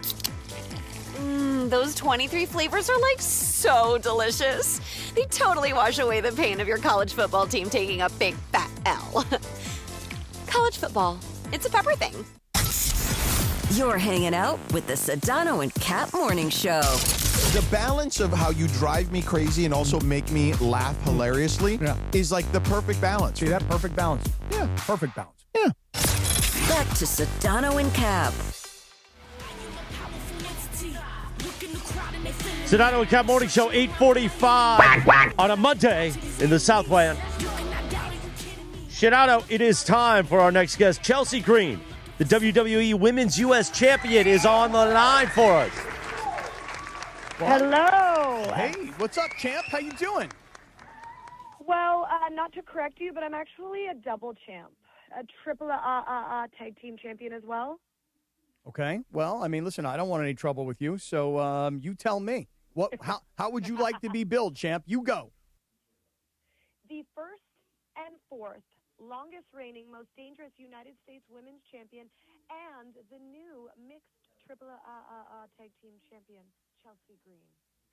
You see, that's how you introduce the champ right there, Chris. You're going to get me killed here, all right? You don't do that to me. All right, so Chelsea Green is with us here today, George, and she is a triple champ. And so listen, we did not get the introduction exactly as the champ wanted it, so we had to let the champ correct us. Do you know who she is? I know who she is. Do you know who she is? Clearly, Chris doesn't know who she is because he didn't introduce her the way the champ wanted to be introduced. Apologies, champ. Sorry. Luckily, I'm a forgiving champion. Well, we do appreciate that, champ. You got big Thanksgiving plans this week? I always wonder about pro wrestlers and this time of the year. And the schedule, right? It's just always a grind, you know? That, and the other part of it is this. Like, you got to look a certain way. You got to eat right. You got to train right. You got to sleep right. I mean, I don't know. You get a little bloated around this time of the year, champ. What do you say? How's Thanksgiving week treat the champ? So we've got Survivor Series coming up, and I was just coming back from New York, London, Denver, and Mexico City. So I think I deserve a big, fat turkey dinner, you know? Yeah. I'm not going to hold back. I'm going to have a cheat day like you've never seen me cheat before. Yeah, what else besides the Turk? What else we doing? Oh, boy. We've got to do Brussels sprouts. We've got to do some sort of sweet potato mash with either a brown sugar and marshmallows or on top. marshmallows, Yeah, I of know. course. Yes. And lots of stuffing, lots of mashed potatoes. I really all of it. I mean, I'm not going to discriminate against a Thanksgiving dish. Now, how does that work Thanksgiving at your house, right? Because, Matt Cardona's your husband, Zach Ryder, the wrestler. Now, how does that work? What is he into as far as Thanksgiving is concerned? Are you guys on the same wavelength on Thanksgiving? Yeah, we like to eat. That's really the wavelength that we're on. We don't care. We don't care where it is, whose house it is. He doesn't care if it's me, if it's Cracker Barrel, if it's his mom. As long as he's being fed, he's a happy guy. Yeah. But also, you have to remember, I'm Canadian, so Right. we can That's have right. two Thanksgivings. I was We can gonna have an ask you October about that. Thanksgiving. Yeah. Yeah, we can do double Thanksgiving for double champion. Yeah. Well, Now, Champ, real quick, while I brought up her husband, Cappy, I want to discuss this real quick with her because I was just curious for you. What was it like to see him back in the WWE for the first time in years a week or so ago? You know, I used to have a shirt that said, "It's about damn time," and that's exactly how I felt about that. I have been waiting for this moment since the day he got released. You know, I could have never guessed that his independent career would take off the way it did, that he would change, honestly, professional wrestling for forever for independent wrestlers. But for the past couple of years, like, okay, it's time. It's time. He's done what he can do on the indies. Let's get him back home where he belongs. And I was so happy. It was on SmackDown. It was a day when I was, there at work and I could be there watching live and seeing the reactions and seeing everybody at work being so happy to have him back. It was perfect. Yeah, and for you, I mean, you can relate certainly. I mean, you were at Impact Wrestling, you were at WWE, you were Impact Wrestling, you went back to Impact Wrestling. I've been fired a bunch of times. And no. But you made this return to WWE, right? And you became the tag team champ, right? Like I remember the Royal Rumble, you came back in, right? Like where it didn't go so well for you right away, right? And so, like to me, your ascension is as cool, if not, I'm not trying to get on Zach here, but like I think your ascension is as cool, if not better than his. Thank you. I think so too. And I let him know that often. But no, I mean, we just our stories are almost opposite in terms of he was at WWE for so long, and then he had to learn the indies, and it was so funny watching him do that. And so interesting just to see him navigate a whole different world where, you are on your own. Like, you are on your own, and the only person allowing you to succeed or not is yourself. Whereas at WWE, I was so used to creating all these narratives, these storylines, these matches, booking myself, doing everything myself, and then coming to this WWE machine and having it all work with me, and everything that I wanted, they kind of blew up tenfold. It was really interesting. Yeah, and I'm curious, so when he's out doing independent wrestling and you're doing WWE wrestling, like I got to think that both of you guys are on the road and going in opposite directions versus what it might be like for you going forward, where you guys, I'm guessing, would be able to travel together, train together. Yeah. I mean, can you explain the difference between what it was versus what you think it will be? Well, the interesting thing about our relationship is we've always been, for the past 10 years, ships passing in the night, because when I was on the indies and when I was with TNA, I had a totally different schedule than he did at WWE. And then we basically flipped the script. And now, I'm on the road with WWE. He's on the indies, traveling everywhere, all over the place. We see each other maybe Tuesday, Wednesday, every day. So it's rough. It would be amazing to be at WWE together. But at the end of the day, we make it work, and we spend all of our time when we are at home together and going on date nights and going on vacations or going to Disney, doing all those things to make those 48 hours, 72 hours the most fun that we possibly can. That's cool. Hey, Chelsea, I'm curious, who comes up with, maybe it's you, but who does all of your ring gear? Because you always have really interesting outfits. You know, who does all that? It's all me. Yeah? It is all me. I love to look on the internet, on social media, for inspiration from fans. We have a lot of fans that come up with beautiful designs. I also love to kind of hand the reins over to my gear maker and let them do what they want, because I do find when you limit people to, you know, a single design or something like that, they don't have as much fun. And I want my gear designers, because they're making me a new set sometimes twice a week, I want them to be able to feel inspired when they're making it. So that's why I kind of, you know, I look to fans for some inspiration. I look to recording artists for inspiration, and I look to my gear designers for inspiration. And no matter what, I only wear a set of gear once, so I always have fun with it. It's not that serious. I'm in costumes, like play finding my friends. Hey, Champ, I'm curious. This Friday, or no, excuse me, this Saturday, monster event going on down at Survivor Petco Park. Series down in San Diego. Cap, are you going to go? You're in San Diego. It's funny because, Champ, I'm back and forth between San Diego and L.A., and on Saturday there's the USC UCLA game in L.A., and our friends Yachtly Crew are performing Saturday night. And I've got some friends coming in for Thanksgiving that are coming in because they wanted to go to Saturday's event down at Petco Park. So I'm torn between where do I go. Champ, am I going to get a chance to come see you down at Petco this Saturday? Well, first of all, yes, because, hello, I'm the face of this company, and I'm a double champion. I'm everywhere, so I will absolutely be there. And my new hat that just dropped on WWE Shop is actually going to launch in person at the WWE Superstore. So it would be idiotic to not go. Also, besides, you know, Survivor Series War Games matches, because that is insane in itself, and we don't have enough time to get into all that, John Cena and Dom are wrestling. And if you missed a moment to see John Cena in his last few matches, you are without a doubt in a category of stupidity that I cannot even explain. I don't want to be in that category of stupidity. Yeah, don't be in that category of stupidity. Now, let me ask you a question, Chelsea, before we let you go. We have our YouTube chat. We call them the mongrels, okay? The morning mongrels are in the YouTube chat, you know, just yammering away, you know, saying all sorts of nonsense. Can Chelsea Green give the morning mongrels the business before she leaves here today? I can. I absolutely can.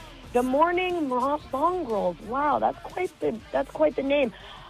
Look, as your first and fourth two-time longest reigning, most dangerous United States women's champion and the mixed triple tag team, it is my duty to let you two morning mongrel idiots know that if you don't buy your tickets this Black Friday for WrestleMania at 18th and 19th of April in Las Vegas, you are going to be, like I said, in a category of stupidity that I just can't waste my air speaking on. The great Chelsea Green. We are over to the YouTube chat. Eisen coming up here on ESPN LA. This is the Doctor in the Dugout with Dr. Alan Byer, presented by Hoag Orthopedic Institute. I'm often asked about people who suffer their first back injury, think they've pulled a muscle in their back, and they don't stretch enough as far as their back is concerned.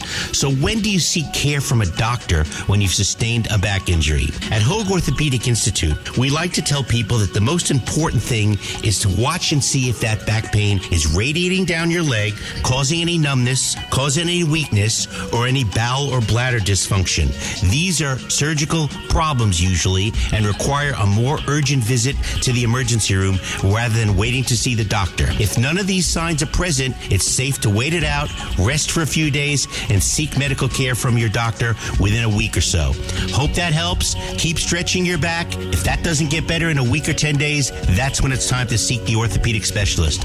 Hope this keeps you on the field, and keep listening. We'll be back soon. Keep listening for more on the road to recovery right here on 710 ESPN. Midland, coming live in concert. People say I've got a drinking problem. Saturday, December 6th at Fantasy Springs Resort Casino. Kid Midland's latest album, Barely Blue, out now. And see them live in concert. tickets now at FantasySpringsResort.com or at 760-342-5000. Don't miss Midland. What's going on? It's Beto Duran, and I love rolling around in my Toyota. Tacoma, to be exact. And right now, if you're in the 818, go check out the All-Stars at Northridge Toyota. In the 626, it's all about Wondries Toyota. Lease a brand new 2025 Tacoma for just $164 a month or 36 months plus tax. Northridge Toyota or Wondries Toyota. Serving all of SoCal sports fans, they make it easy. Lease excludes tax, title, license, registration fees, and dealer options and changes. $59.99 cash or trade equity down. Expires 11/30/25. Hey, it's Mace. Did you know Goodwill Southern California is more than just amazing thrift finds? They're transforming lives with job training, career placement, and supportive services for veterans, youth, and individuals overcoming barriers to employment. Every donation and purchase fuels these life-changing programs. For more information on how you can help, go to powerofwork.goodwillsocal.org. That's powerofwork.goodwillsocal.org. Brought to you by GSC Verizon Skill Forward. Clinton Yates here. The holidays are upon us, and so are the savings at Total Wine & More. Discover thousands of wines, spirits, and beers like my favorite, IPAs, perfect for every celebration and every budget. From bold reds to sparklers, you'll find the perfect wines to raise a glass this season. With the lowest prices for over 30 years, you'll always find what you love and love what you find only at Total Wine & More. Curbside pickup and delivery available in most areas. See TotalWine.com for details. Spirits not sold in Virginia and North Carolina. Drink responsibly. Be 21. Empower. Jen has ordered a decadent seafood tower, king crab legs, lobster tails, and a waterfall of caviar. Pricey? You bet. But Jen worked with Empower on her savings and investment strategy and planned for splurges like these. She got good at money, so she can be a little bad. Ooh, champagne. Empower. Invest well, live a little. Start today at empower.com. Past performance is not indicative of future returns. Investing involves risk. You may lose money. Advisory services are provided for a fee by Empower Advisory Group, LLC, EAG, a registered investment advisor with the Securities and Exchange Commission. OMG, those shrimps are really jumbo. You never know what's real, what's a lie, and what's flat out ridiculous on Mason and Ireland. No, because I'm looking for the first person ever to People wave back. You are waving to no one. People wave. Okay, let's calm down. Let's calm down. It's frustrating. He's living a lie, Mace. I did it for years. Call Jacob. Mason and Ireland, weekdays at noon on 710 ESPN, the ESPN LA app, and on YouTube. 710 ESPN, your home for the 17-time world champion Lakers. KSPN Los Angeles, a good karma brands radio station. The Sedano and Kap Morning Show is on the air. Baker in the gun, second down and 12. Sets his feet early, throws right flat, bubbled, and it is taken away, ripped away. K-Dot couldn't control it. It's Durant down the left sideline. Only Baker in front of him. Cuts back to the end zone. The land shark takes a bite out of Baker and the Bucks. The biggest show in ESPN LA history. Vamos a ver si esta noche se le acaba la sequía. El pase para la cerrada. ¡Está! ¡Sí se lo robó! ¡Se lo robó! ¡Kobe! ¡A la 30, a la 20, a la 15, a la 10! ¡Vicky va! ¡Touchdown! ¡Touchdown!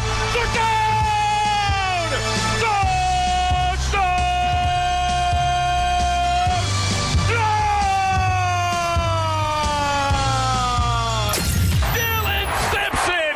Touchdown! And that is the longest play of the year for your Cleveland Browns. Did you have me on your show to berate me? Is that what you're doing now? God, Kaplan, eat a fat one, bro. Thank you for letting me share in your aura. How do you say his name? Asmier? Asmier. On 710 ESPN. The all-new ESPN LA app and on YouTube at ESPN Los Angeles.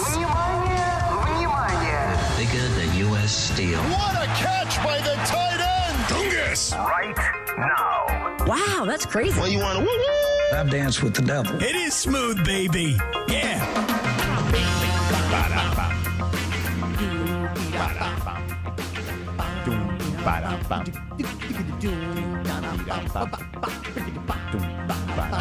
Bring it down, Kevin. 902 in the Southland.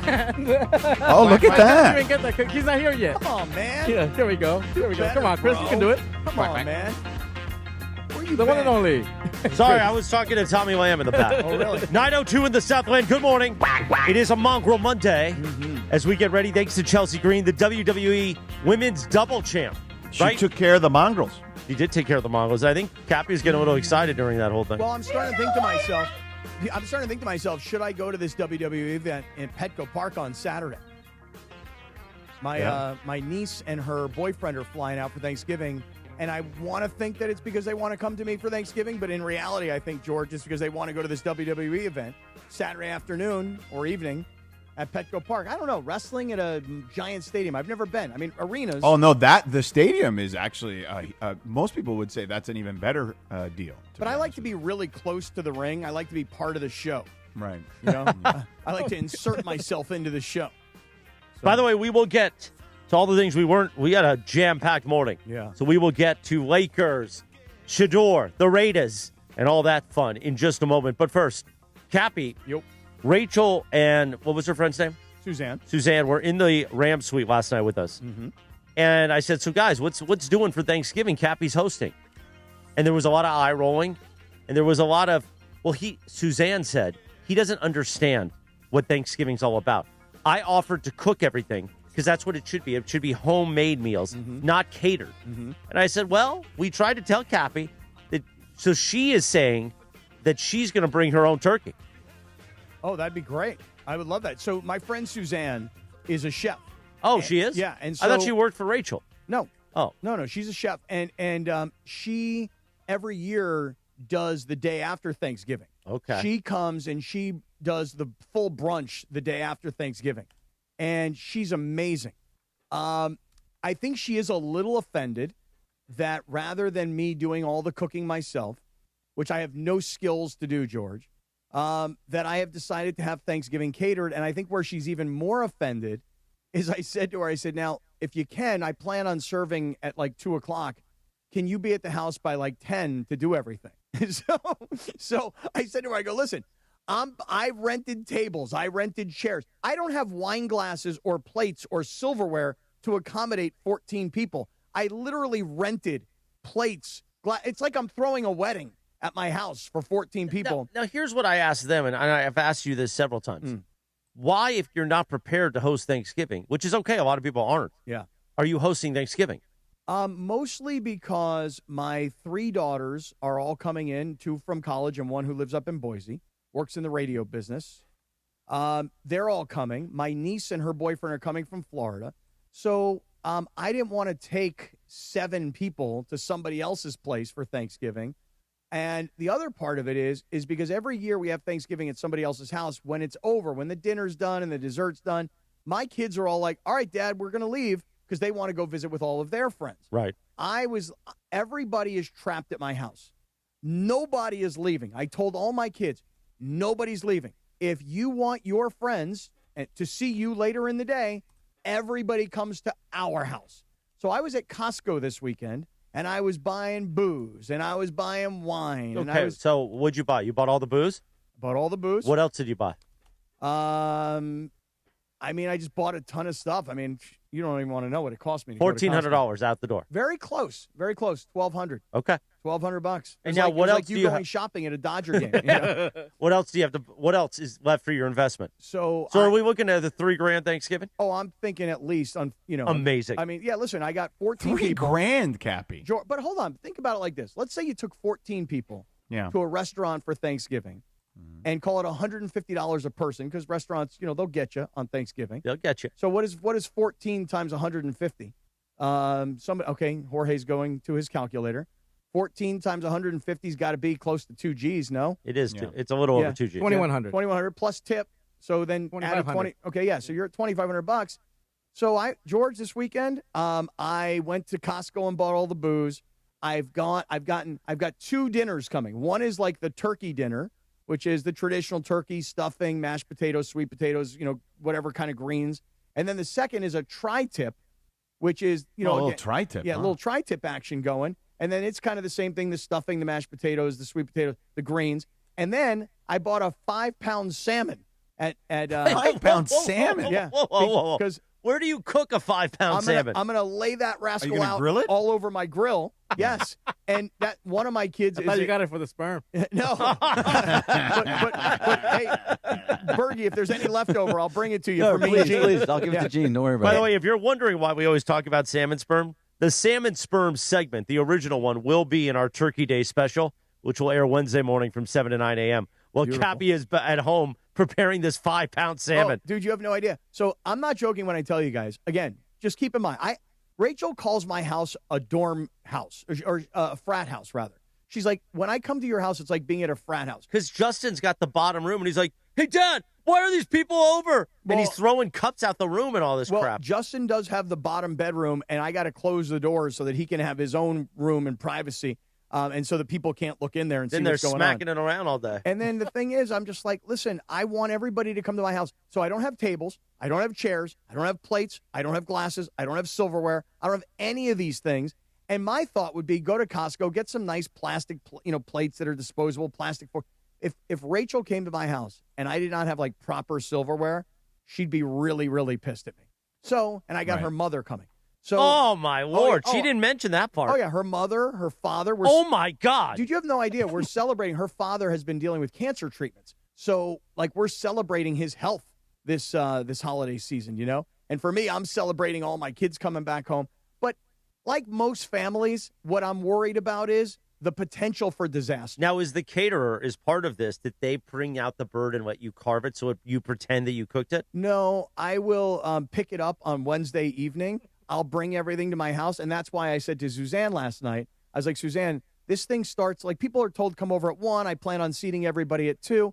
I'm like, I need you at the house by 10, girl. She's like, well, what am I doing? I'm like, everything. I paid for it all. You do it all. Oh. Yeah. We'll get more on your Thanksgiving tomorrow, I'm sure, on the Sedano and Kap Morning Show. But while the Rams were destroying the Bucs, Shenanigans, the Lakers were in a battle last night with the Jazz.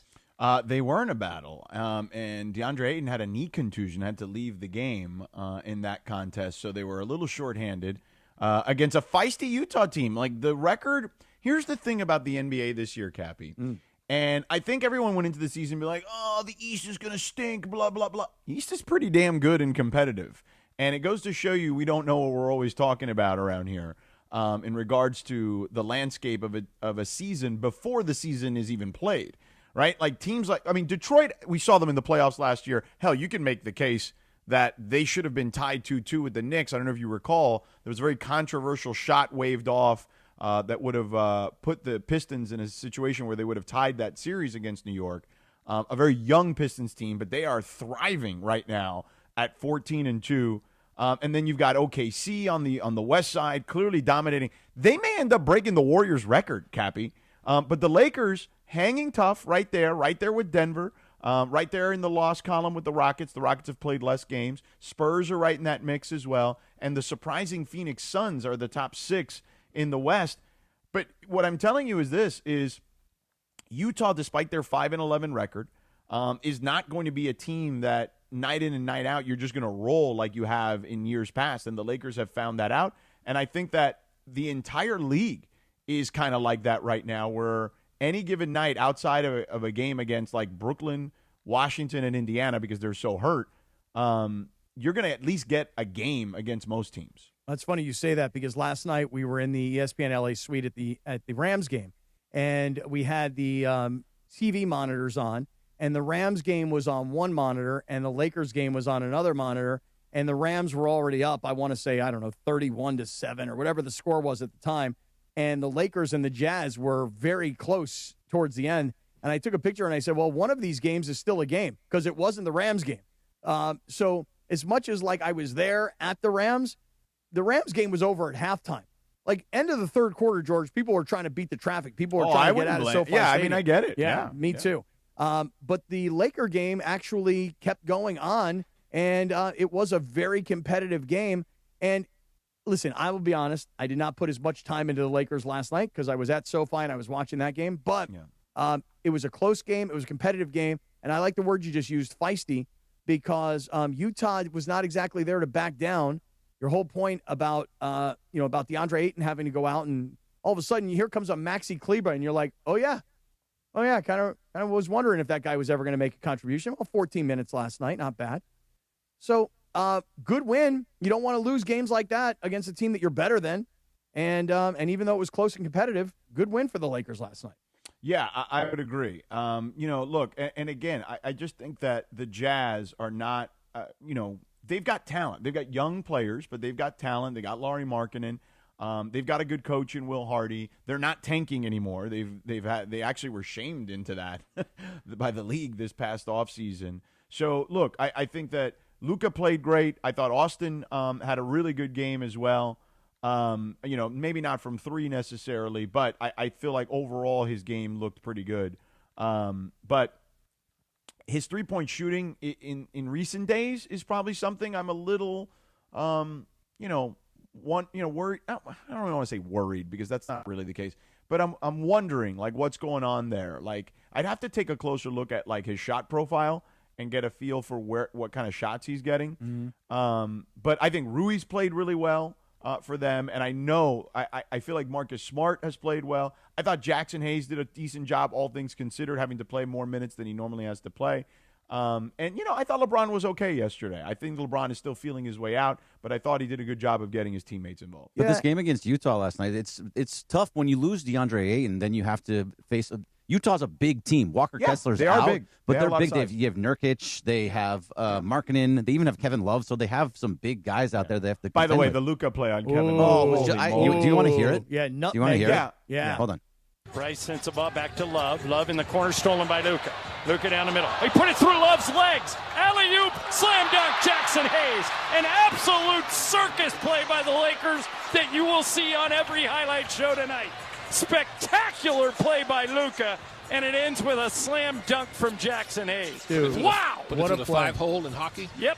And he nutmegged him, dude. I mean, that was like straight out of a soccer game. He saw his leg. I'm going right through him, man. He did. It was beautiful. George, the one thing you talk about three-point shooting, I mean, listen, nobody was good last night, right? I mean, 26% from three-point But Austin, range. it's been a thing the last couple of games. Yeah. Like, if you look at his last 6 games, 1 of 5, 3 of 11, 2 of 8, 2 of 10, 0 of 5, 1 of 8. Yeah. Not good. But, again, I'm just going to say this. Nobody was good last night. Luka, 3 for 12. Sure. LeBron, 0 for 4. So it You had wasn't 5 days off from Tuesday to Sunday, so like you get a little rusty in between those times. Is that what we're using? We're using rusty, huh? I mean, that's typically how when you have that much time off. They did have a long layoff. Yeah. But whatever. That's the you need to take advantage of that in regards to, and I think that long layover with practice and things of that nature that they were able to get in will pay off dividends later. But I think Greg is partially right. Sure. Like, I think two things can be true. They can be rusty because they haven't played an actual game in 4 or 5 days. And LeBron, here's the one thing about LeBron last night. Played a bunch of minutes, so that's good. Played 34 minutes.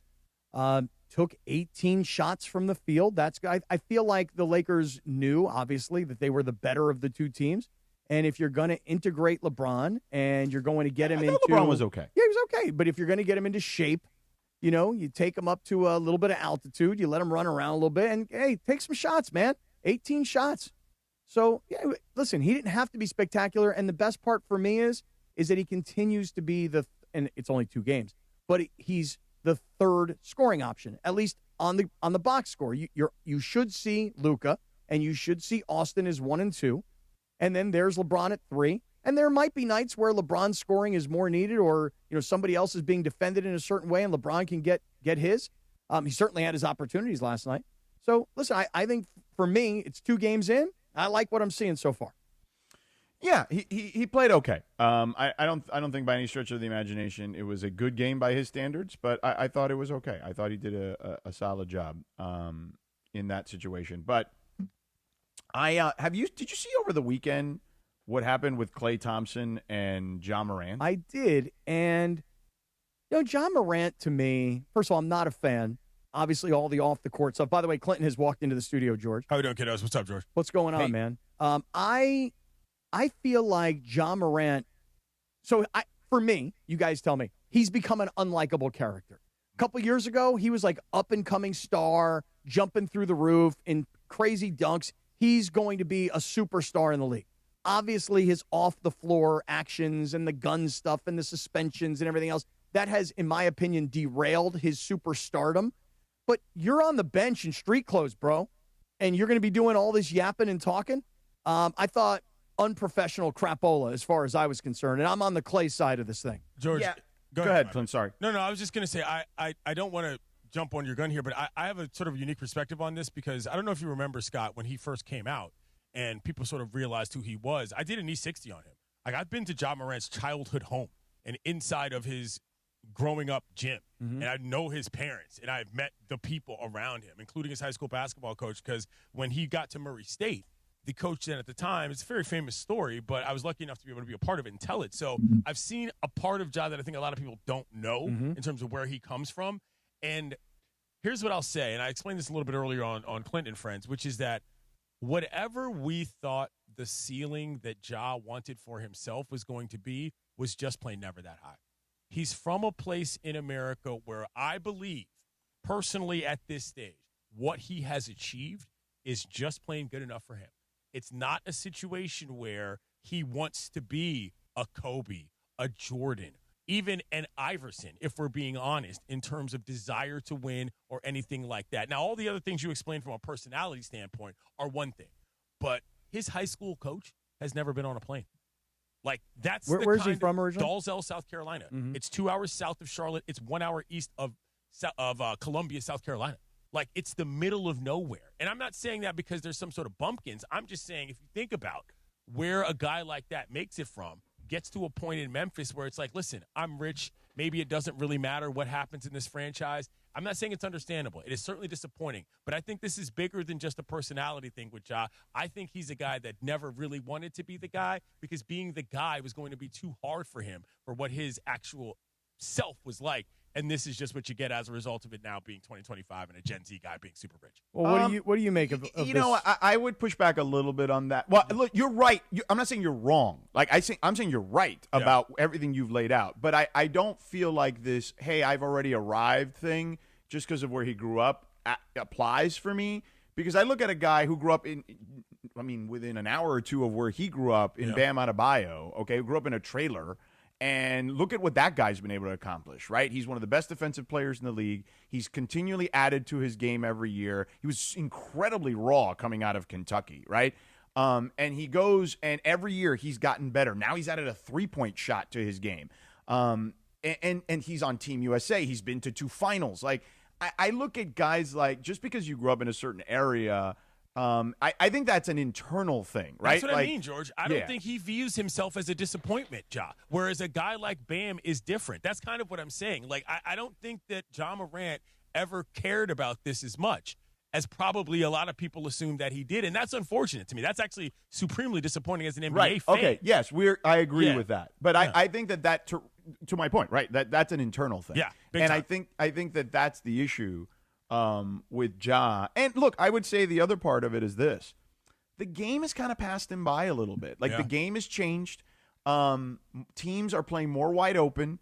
They don't want guys holding the ball for very long, and he thrives in a more old school environment when the ball is in his hands, but the ball sticks too much now for the way the modern game has continued to evolve, even in very recent times, I would say.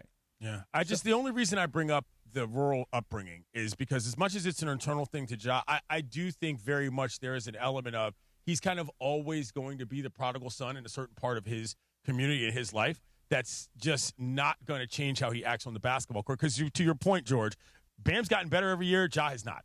So Ja what has happened not was improved at all, in my opinion, from the injuries to everything else.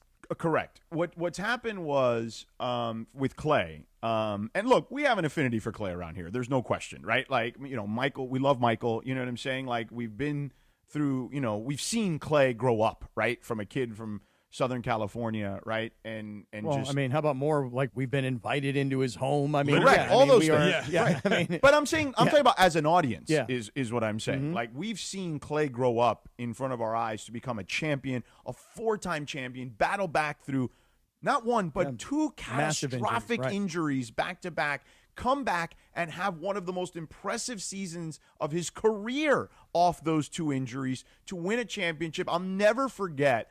I did the Western Conference Finals for ESPN Radio that year, and Clay was my guest. Afterwards, we would tape it for SportsCenter. And dude was, like, tearing up. You know what I'm saying? Like, getting back to the finals after all he had endured. So there's an enormous amount of respect for Clay for a number of reasons. I would have it even if there wasn't a relationship with him and or Michael in this scenario. So after the game, I guess it was Pat Spencer's brother. Is it Cam Spencer? Cam Spencer. He had hit a ton of shots for Memphis in an upset win. Well, I don't know if it was an upset, but in a win, Dallas was favored. In a win against Dallas, and he starts yapping, saying, "Oh, you better than that Golden State boy over there," right? Like he's, Ja's chirping and chirping and chirping, and Clay catches wind of it and starts walking up to him like, "Yo, what is your deal, bro?"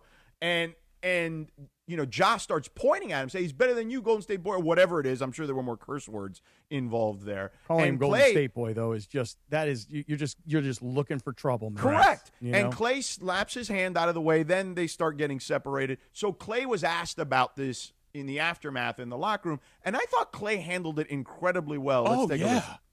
And then with Ja, he's a funny guy. He has a lot to say all the time, especially for a guy who rarely takes accountability. But you know what? That's for another day. What did Ja have to say on this occasion? Nothing of intelligent depth. It was really just his just running his mouth, and he's been running his mouth for a long time. And it's funny to run your mouth when you're on the bench. It's kind of the story of his career so far, just leaving us wanting more. We all want to see him out there and do his best, but he's just been letting a lot of other stuff get in the way of that. And we need that in the NBA. We need our best players to be out there, and when you're a star, it comes with a great responsibility, and I hate to see that go to waste. God, I love that. Yeah, it was. He nailed it. Well, he sounded like a guy, first of all, who's older, more mature. To your point, George, has battled back, so it's not exactly been a straight line for Klay Thompson. And even though, and he was an underdog to begin with. The guy had to go to Washington State. Michael was begging USC and UCLA to take him, and they wouldn't. Went to Washington State, was a lottery pick out of Washington State. Right. Pullman freaking Washington. And okay? that's why when Clinton brings up where Ja's from. And the life circumstances as much as anything, yeah. And his satisfaction with where he is, rather than looking at a guy like Klay who grew up in a privileged home, but still had to battle hard to get to where he is, then had to become who he became, and then had to deal with all these, speed bumps that were big speed bumps through these major injuries, and then, by the way, leaving his team. Yeah. For a guy who's considered one of the all-time great shooters in NBA history. So for him to speak about Ja as a disappointment, which, by the way, is candid and raw and real, at the same time knowing who Klay is, where he comes from, what he's had to deal with, and for him to speak on behalf of the NBA, we need our stars to be this, but he's not that. I thought it was awesome. Magnanimous is the word I thought of. And George, just one last thing about the Morant circumstance is that Klay's dad, NBA champion human being, who came from other place to build a life and do what he did. Ja's dad, high school state champion with Ray Allen. I say the place as much as it's the life circumstance of what is considered where you want to be and what you're trying to do. I just think that has a real difference. And while it might be internal, it's just it's a product of who he actually is. I don't think Ja is faking it. No. I don't think that he's, putting on a show. I think this is legitimately who he is, which is kind of the most disappointing part, George, which Klay said perfect. Yeah. And two things. I love T. Morant. I have had plenty of great interactions with him, but, I've said this before and I'll say this again. I don't think that he I don't think he has handled his part of the bargain all that well either at times, is what I would say. And number two, I saw your take in the Mongrel chat, Peter Acevedo. You suggesting that you would trade Austin Reeves for John Morant? Never in a million years would I would trade Austin Reeves for a number of people, okay? I would. I have suggested it here. I would not trade him for John Morant for basketball reasons, number one. I already illustrated that. He doesn't want to, at the moment, it seems like, maybe I'm wrong, fit in a more modern egalitarian style that you need in the NBA where the ball doesn't stick. And with Austin, you don't have to worry about any of that. So let me do this, George, because Clinton has come in and he's wearing his Colorado Buffaloes hat. Yeah, I forgot about that. And we know that Clinton was this past weekend up in Vegas. Matter of fact, I brought something. Oh, really? Okay, wait. Clinton's getting up now, and he's going to get something. I don't know what it is. Sounds kind of like a gift, perhaps. But, George, we talk about father-son. We're talking about Michael Thompson, Klay Thompson. We're talking about John Morant, Team Morant. Clinton was up in Vegas this weekend to see what really comes out of the weekend as being one of the stories that happened. You know, we focused a lot on USC failing against Oregon this past weekend. We focused a lot early on the Rams and their success last night over the Buccaneers. But we have not yet really dug in. Okay, wait a second. Look what Clinton's brought in. Look at this. Clinton brought in the game day pin from the Raiders. And by the way, the fact that there is a game day pin for the Raiders and the Browns, I'm telling you, man, this was like the loser Super Bowl. You know? Seriously. Wait, turn your mic back on. Here we go. For everybody to see, in case you want to know what it looks like when you cover an NFL game, they have the flip cards that have everybody's depth on the depth chart. The program has, guess who? Rich Gannon on the front for this game. And an interesting thing about this flip card, if you'll notice, if you look at the Browns offense, let me take a look. Even on a Sunday, tell me who QB1 is on that Browns flip card. Let's see here. QB1 still Dylan Gabriel. They printed those things with Dylan Gabriel, who'd been concussed for a week, still with Shador at the number 2. I was like, what is going on? They usually print these on Tuesdays. Yeah, but he'd been gone for a while. Right. It was funny. So it's interesting, though. Like, guys, let's talk about this for a quick second.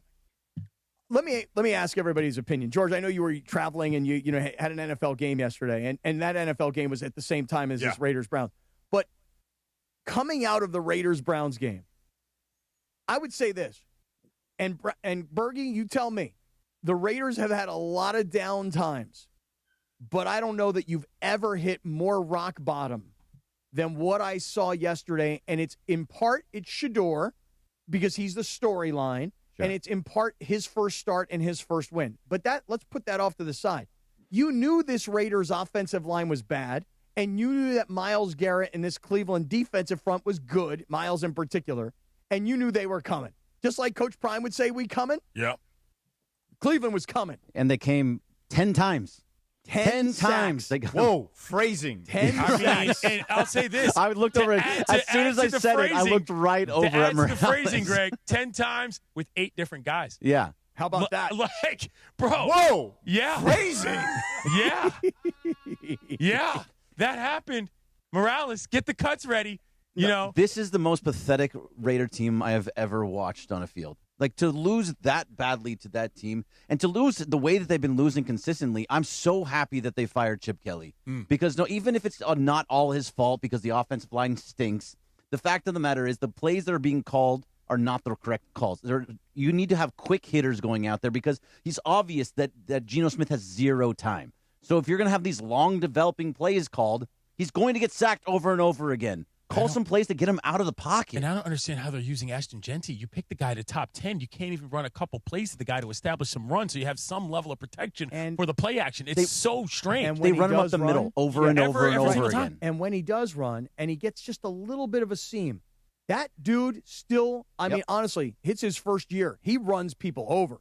He can be a really good running back in this league, but nobody can run behind that offensive line. You could get Walter Payton to LaDainian Tomlinson. There's nobody who can run behind this offensive line. And you go out and get Brett Favre, Peyton Manning, Tom Brady. It doesn't matter who the quarterback is. Nobody can play behind that offensive line.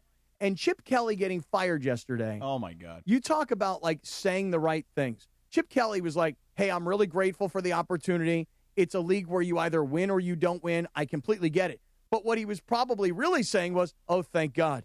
Thank God they fire me. I get out of here. They pay me. I'll go on vacation somewhere. Believe me, there's going to be plenty of teams that want to hire me, whether it's a head coach, an offensive coordinator. He's not going anywhere. Heard UCLA has an opening. Don't. That's not funny. That is not funny. He's already destroyed them from the inside once. He's destroying the Raiders from the inside again. No, never again. Well, I couldn't wait to say that. It was, honestly, like yesterday was one of the most pathetic things I've ever seen. To this point, as soon as Pete Carroll sat down in that press conference, I knew that Chip Kelly was getting fired. Why is that? He didn't say a word. He had a scowl on his face. He just said, go. Okay. And I was like, yo. All right. Like, I'm leaning more towards the fire Pete Carroll side of it, sure, the whole thing, but I'm too. saying you could tell how pissed Pete was, and he's not normally like that even when they do lose games. Yeah. He's got somewhat of a spin on it. None of that. It was clear somebody's head was rolling. I mean, this thing is a complete unmitigated disaster. But I would say that I know it's Donna. unmitigated, not mitigated. There's no, but it's. Let me explain something. All right, go ahead. Let me hear. Okay. Coming into this season, there was all this chatter. Oh, Pete Carroll. He's going to at least make them competent. You're right. Oh, my God, the direction of having a champion like Pete Carroll. Hey, listen, I'm guilty. Guilty. The I'm Raiders. I'm the one who did this. I'm and guilty. at the top of the food chain, you know what? Forget about Mark Davis. Tom Brady, the GOAT. Also guilty. Is going to be there in lockstep with Pete Carroll, and they're going to turn this thing around, and the Raiders are going to go from a laughingstock to being, at the very least, a competent organization, which is something that they haven't been really in nearly 2 decades. That this was the time, that this was going to be an inflection point in the history of the Raiders to turn them back towards their mantra of commitment to excellence, to drive them in that direction, like a team that once held the mantle as one of the premier organizations in the sport. And now it feels like them as an organization and their fans are driving through the desert aimlessly, not understanding what the direction is, where they'll go next, and they continually find themselves in the abyss of sports and sports entertainment and fame. Your people know a lot about wandering through the desert. Yes, they do. They do. And They need a leader. I know. Well, and the desert part that was important because they play in the desert. Right, No, we we get get it. that. And so Right. there is nothing more sad than seeing a bunch of old guys in that NFL AI experience of a stadium yelling, Raiders! to no reply. None at all. Right. Just echoing through these hollow hallways. I was like, oh my God, where am let me I? tell you something. Last night, when at halftime, when Exhibit said to the entire SoFi Stadium, 75,000 people last night, whose house? Everybody in the entire place went, Rams house. And that's the difference, right? Is the absolute silence of the Raiders. Let me ask you guys a question. I've been contemplating this. Let me ask you guys this question. A few weeks ago, the New York Giants were playing on one of the Thursday night football games, and it was an Amazon Prime broadcast. And at the halftime, or maybe it was in the postgame, Richard Sherman made a point to the entire crew. He said, and of course he has a little bit of selfishness in this, and he's got an agenda. Yeah. But he said, no player has ever done more to destroy their Hall of Fame credentials than Russell Wilson. So I have a question for you guys. Who has played themselves out of the Hall of Fame more, if you will?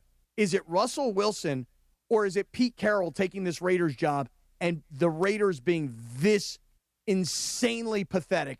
Well, I don't think Russell Wilson is a Hall of Famer to begin with. So, I mean, that's a difference for me. And I don't know if Pete Carroll is a Hall of Famer either, to be honest with you. This isn't the Football Hall of Fame. It's the NFL Hall of Fame. Yeah, it doesn't work like basketball where any contributions to the sport can get you in. It's got to be sports specific. It's too bad Pete can't get in because I'd wonder which teeth he would use. You know. Wow. But let me rephrase it though. Real the quick. offensive coordinator for the Raiders was fired 16 hours ago. Yeah.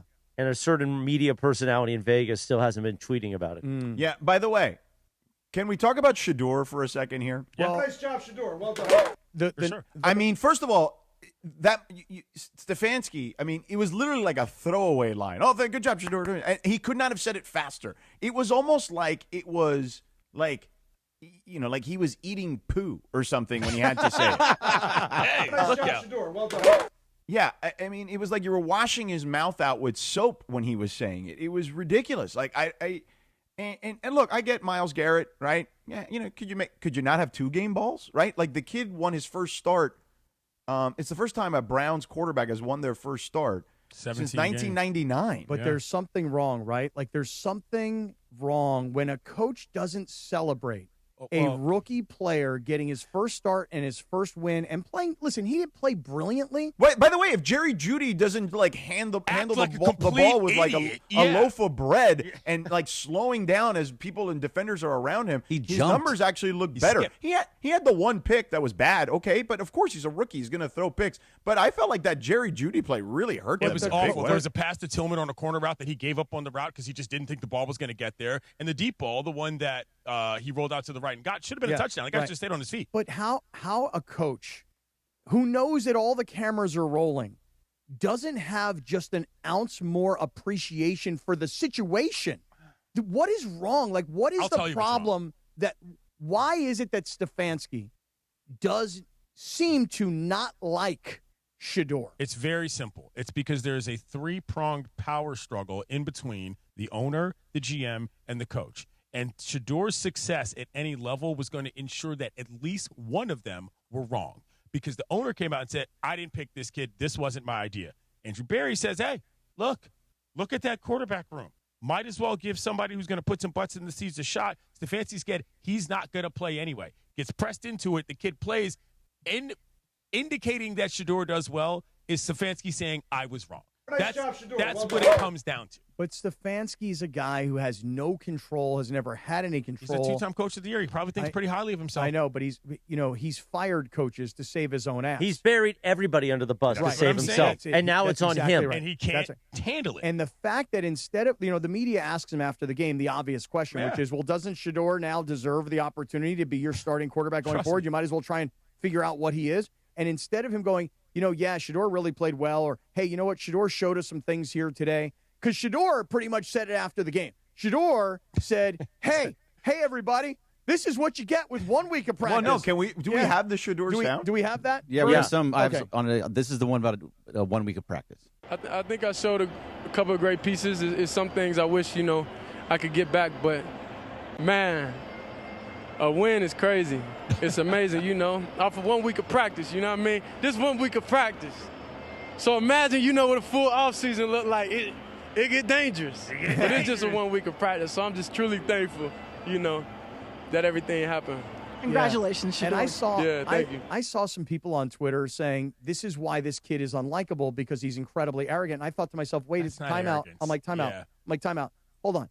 You know what that is? To me, that's a young person trying to, and I'm going to put this in quotes, sell himself, not just to the Browns, but to the rest of the NFL. Hey, look, you guys buried me in the draft when I was considered the number 2 prospect and a first-round pick. I've been buried on this bench for all these weeks. Truth be told, he's been a really solid teammate, and I only know that because last week I thought what his point was about Dylan Gabriel was every time you guys root for me and chant for me, you're making him uncomfortable. That, to me, showed he's a pretty solid teammate, maybe something I didn't know about him.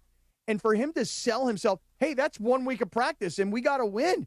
Think about what it could be if I was getting first-team reps or if I spent the whole offseason as a starter. I'm not saying he's 100% right, but I like the idea of selling yourself. Yeah, I have no issue with what he did there. And I would add this. I would just say that, we were just talking about what an unmitigated disaster the Raiders are. You already made a mistake by not drafting him. Yes. Just trade for him. Like, they don't want him. Clearly, to Clinton's point, there's a power struggle there. Make the move. Go trade for him. Like, what do you have to lose? Like, trade a 5th or 6th round pick? Like, whatever. If you could trade a 5th or a 6th round pick, now would be a great time to do it. I just don't know that now Cleveland might be like, no, if you guys want him. Well, I think Scott, the thing about Shedeur, and this is what I found covering him back even as far as Jackson State, his best skill is exactly what you're talking about, which is people like playing with him because he's a good teammate. I mean, the throws are one thing. The mobility is another. The ability to make reads is another. But if people like the dude, that is a winning element to leadership, George. I would agree. And I would add that, like, he is not the most talented quarterback. Like, he's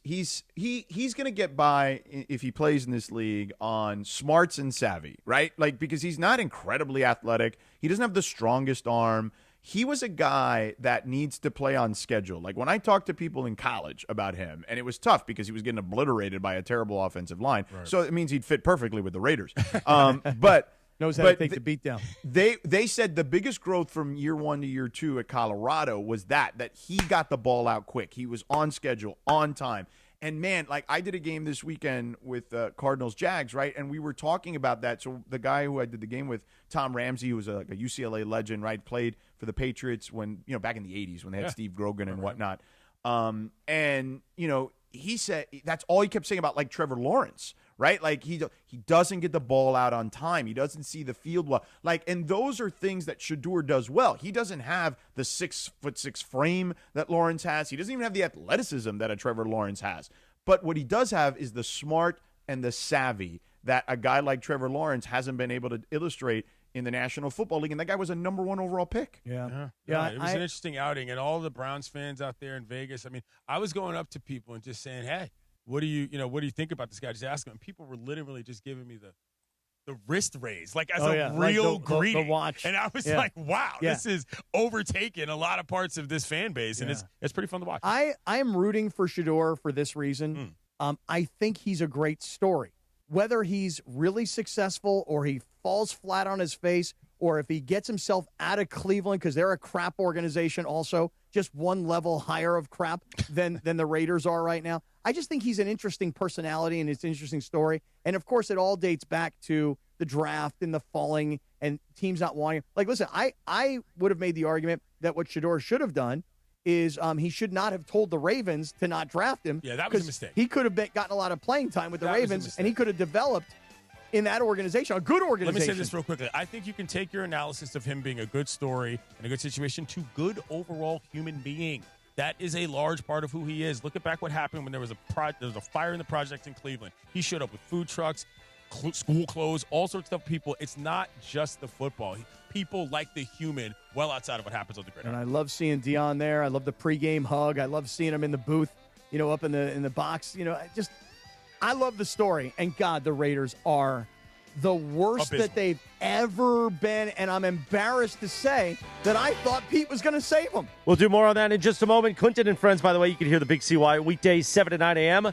on the ESPN LA app. Meanwhile, 9:43. Good morning. It is a Michelob Ultra Reaction Monday. The Lakers look to keep the momentum up in their return home tomorrow night, coming off back-to-back road victories thanks to Michelob Ultra, a superior taste worth playing for. Official beer sponsor of the Los Angeles Lakers. Please enjoy responsibly.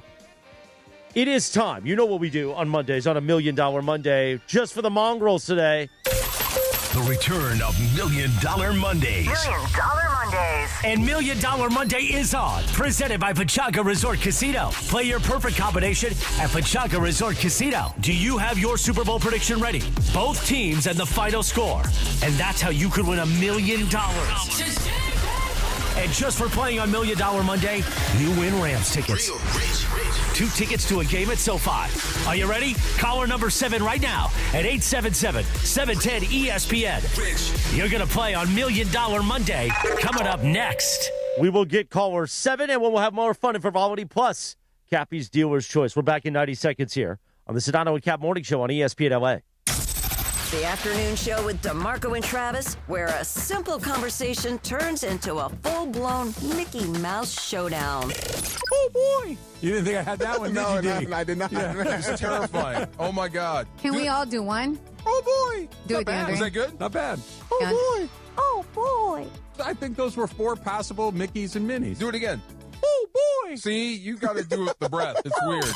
DeMarco and Travis, weekdays 3 to 6 p.m. on ESPN Los Angeles. Hey, guys, it's Cap. Here's the scenario. Your home is flooded and the damage is severe. Now it feels like your insurance company is turning on you. They won't approve a replacement living arrangement, and the adjuster leaves you in the lurch. Take a breath and call Avner Gatt, one of Southern California's largest public adjuster firms. Avner Gatt knows how to fight back when your insurance company makes you feel like a criminal, leaving you with no hope of getting into your home and getting it all back together. With decades of experience and a passion for helping people, Avner and his family take the call themselves. So whether you have a toilet overflow, a broken water line, a burst supply line, a broken fire sprinkler, whatever the water damage is, you call Avner Gatt today at 818-917-5256, or you go to avnergatt.com. It's 818-917-5256 or avnergatt.com. You call, Avner answers, he says hello. Your claim is our game. avnergatt.com. The This is the Sedano and Kap Morning Show. Never take the pain. That's a blow I will not survive. I won't make it out alive. I can never take the pain of losing you. I can never take the pain. 9:47, good morning. The Sedano and Kap Morning Show on $1 Million Monday, a Mongrel Monday. We're here to let a Yachtly crew performing. Our friends at Yachtly crew will join us in studio tomorrow as we get ready for Saturday night at the Peacock Theater here at downtown LA Live. Bergie, walk me through who's on hold, please. Max Rosenblum from Encino, who's also Walrus. Oh, Walrus and Encino. Nice. Well, the great Walrus is there. He joins us on $1 Million Monday. Walrus, congratulations. You're caller number 7. So here we go on $1 Million Monday. Thanks to Pechanga Resort Casino. Give us your super prediction for the big game in February. Both teams in the final score. All right. Well, I think it's going to be the Rams for a win. In terms of who they're going to be playing, I guess I'm going to go with the Broncos. I'm going to go Rams-Broncos, and the score will be 31-21. Thank you to Walrus and Encino. Shout out to the Walrus. Just for playing on $1 Million Monday, you win 2 tickets to Rams-Cardinals. And be sure on that Rams-Cardinals game, which we don't know the date of. It'll either be Saturday the 3rd or Sunday the 4th. Come by the Hollywood Park Casino for the postgame show, and I'll put you on the air, Walrus. Why not? $1 Million Mondays, made possible by Pechanga Resort Casino. Play your perfect combination at Pechanga Resort Casino, official California gaming and casino partner of the Los Angeles Rams. Hey, by the way, the pregame show yesterday at Cosm, amazing. The postgame show last night at HPC, also incredible. And, you know, it's really, Chris, I know I kind of got there early because I left the game. It was probably, early fourth quarter, but the game was long over. But, man, the line to get into Hollywood Park Casino, I mean, people get done at SoFi, and they're looking to keep things rolling. It's a quality setup over even there. on a Sunday night. Man, I'm telling you, people were in line. They wanted to get in to be part of the postgame. The food at Hollywood Park Casino is incredible. Obviously, there's a ton of gaming. That was the first postgame show that I've been to so far this year. Awesome. And, of course, I loved being on the pregame show. So. Now, I got to ask Sedano a question. Yeah. If I buy you for Christmas the Sony headphones that Yates, Cappy, and myself, and Bergie are wearing, standard. Yeah. Will you wear those? Because the bounce back off of these headphones you're currently wearing is throwing me off all morning. Okay, well, that's probably because I'm leaning towards my computer, and it only is populated. The audio is only populated through the left side, so I could if I. Oh, do so you're this, not doing two sides. For whatever reason, it generally only comes through the left side, and then I can hear myself. Like, hold on, like if I do, no, it's now coming through the right side. But for whatever reason, programming only comes through the left, and then I come through. Be careful. Crazy. Easy now, say it, baby, say it. It's a YouTube hour. You're harassing My audio else. comes through on both sides, but you're the coming through programming on is both only sides. on the left. Yes. Yeah. Double barrel. I would A like tradition on a Monday. Why not? I do believe, though, by the way, that's a very good holiday gift to give to the entire crew, is that everybody has the same exact head. Well, we already do, so. Well, I mean, Jorge doesn't. Well, no, Jorge wants Do to wear yours these. have the soft ear cup? By the way, these are Sony as well, Christopher. I know, but don't they're if like you deep know signal that. processing. They're not talk on a these. Monday is always Mine are so gross that when I get done off the air, I go into the bathroom and there's these little black things No, that's like because all over they're not my gross. ears. They're just falling Wait, apart. hold on. Because You might have. Do you have one of both? Is one plastic and one? So, Cap, I'm going to Plush? get you replacements for those. The ear. Oh, you can replace those? Yeah, of course. I have two plush ones that I put on myself. So we're because getting the plastic Sedano a hurts. pair of 7506s, which are these for Christmas, and we'll get you replacement earmuffs. Yeah, because mine, it's like I got this black crap all that's over the my plastic, face, my that's neck. the plastic peeling Yeah, off. Yeah. it's Not gross. People are like, ugh, what's all over you? And we probably will have to replace Bergie's because he threw his this morning. Oh, Bergie in broke true his this Morales morning. style. really? So Yeah, there you go. okay. You missed all Christopher, kinds of antics here early. In the Did you meantime, blow a all I gasket? got to do is this: just move the mic. No, it's up to you. I just want you in 7506s. That'll be my Christmas gift to The you. industry standard. And what are you going to get me this year because you can't give me wine? Oh, no, I already I got know, already and I got you a your really gift. nice bottle of French wine. You can give me a bottle of wine. I'll just have 70 drink it. I have enough. Oh, right. Well, it's really more for her, if anything. I have an early Christmas gift coming for you tonight. What? Oh, look out. Look out. That's right, buddy. The home away from home. That's right, me and you tonight at the East Small Central. pal. towels. That's right. That's right. Is that what you got a By the lineup? way, We're gonna Is hey that what those, you got a lineup? that mid towel, that mid. I was in a brand new room in the 9th floor. Same, Were you? me too, yeah. Very nicely done what they've Beautiful. done. Even Yeah. bigger now. Yes, bigger room, and Really? they've redecorated a couple, and we got the chance. I was last throwing night. middle It's towels still there. around. The it. hand is, of course, Cappy, the what hand is kind of still room do you got there at the East Central Well, for this week? I got a great room on the 9th floor. He ended up not going through with this. I know I didn't get the suite. Wait, you wanted a suite for Thanksgiving week? Well, what happened is last week we were in these suites, and I loved having the suite. And, Sure, who and doesn't? Chris was like, nah, it's too big. I don't need it. So I mentioned to Sedano how you're wearing me out, but I didn't tell you this part, Sedano. So yesterday, Stephanie and I, from Saturday night to Sunday, we slept 10 hours and 45 minutes. Oh, wow. Because it's been a long week. Good So for we you. wake up a little bit late, and now we're moving quickly to get out the door, get to Cosm, stop by our family's breakfast. I'm in the shower, and I'm listening to music to just get myself ready for the day. Yeah. And I hear the music stop, and I like, Sunday morning at 9:15 a.m. on a game day, who's been texting me for 2 days about his hookups, I could guess who this is. Oh, Cappy's calling. And I pick up the phone. I go, yeah? Hey, man, what's going on? I go, what is it? We're going to take care of your parking, blah, blah, blah. No, why are you in a bad mood? I'm just calling to check in. Really? Because you call me usually every Sunday at 9 a.m. to check in. Well, let me ask you a question. What were you doing, Let me Cappy? ask you a What were question. you up to? Here's my question. Who answers the phone in the shower?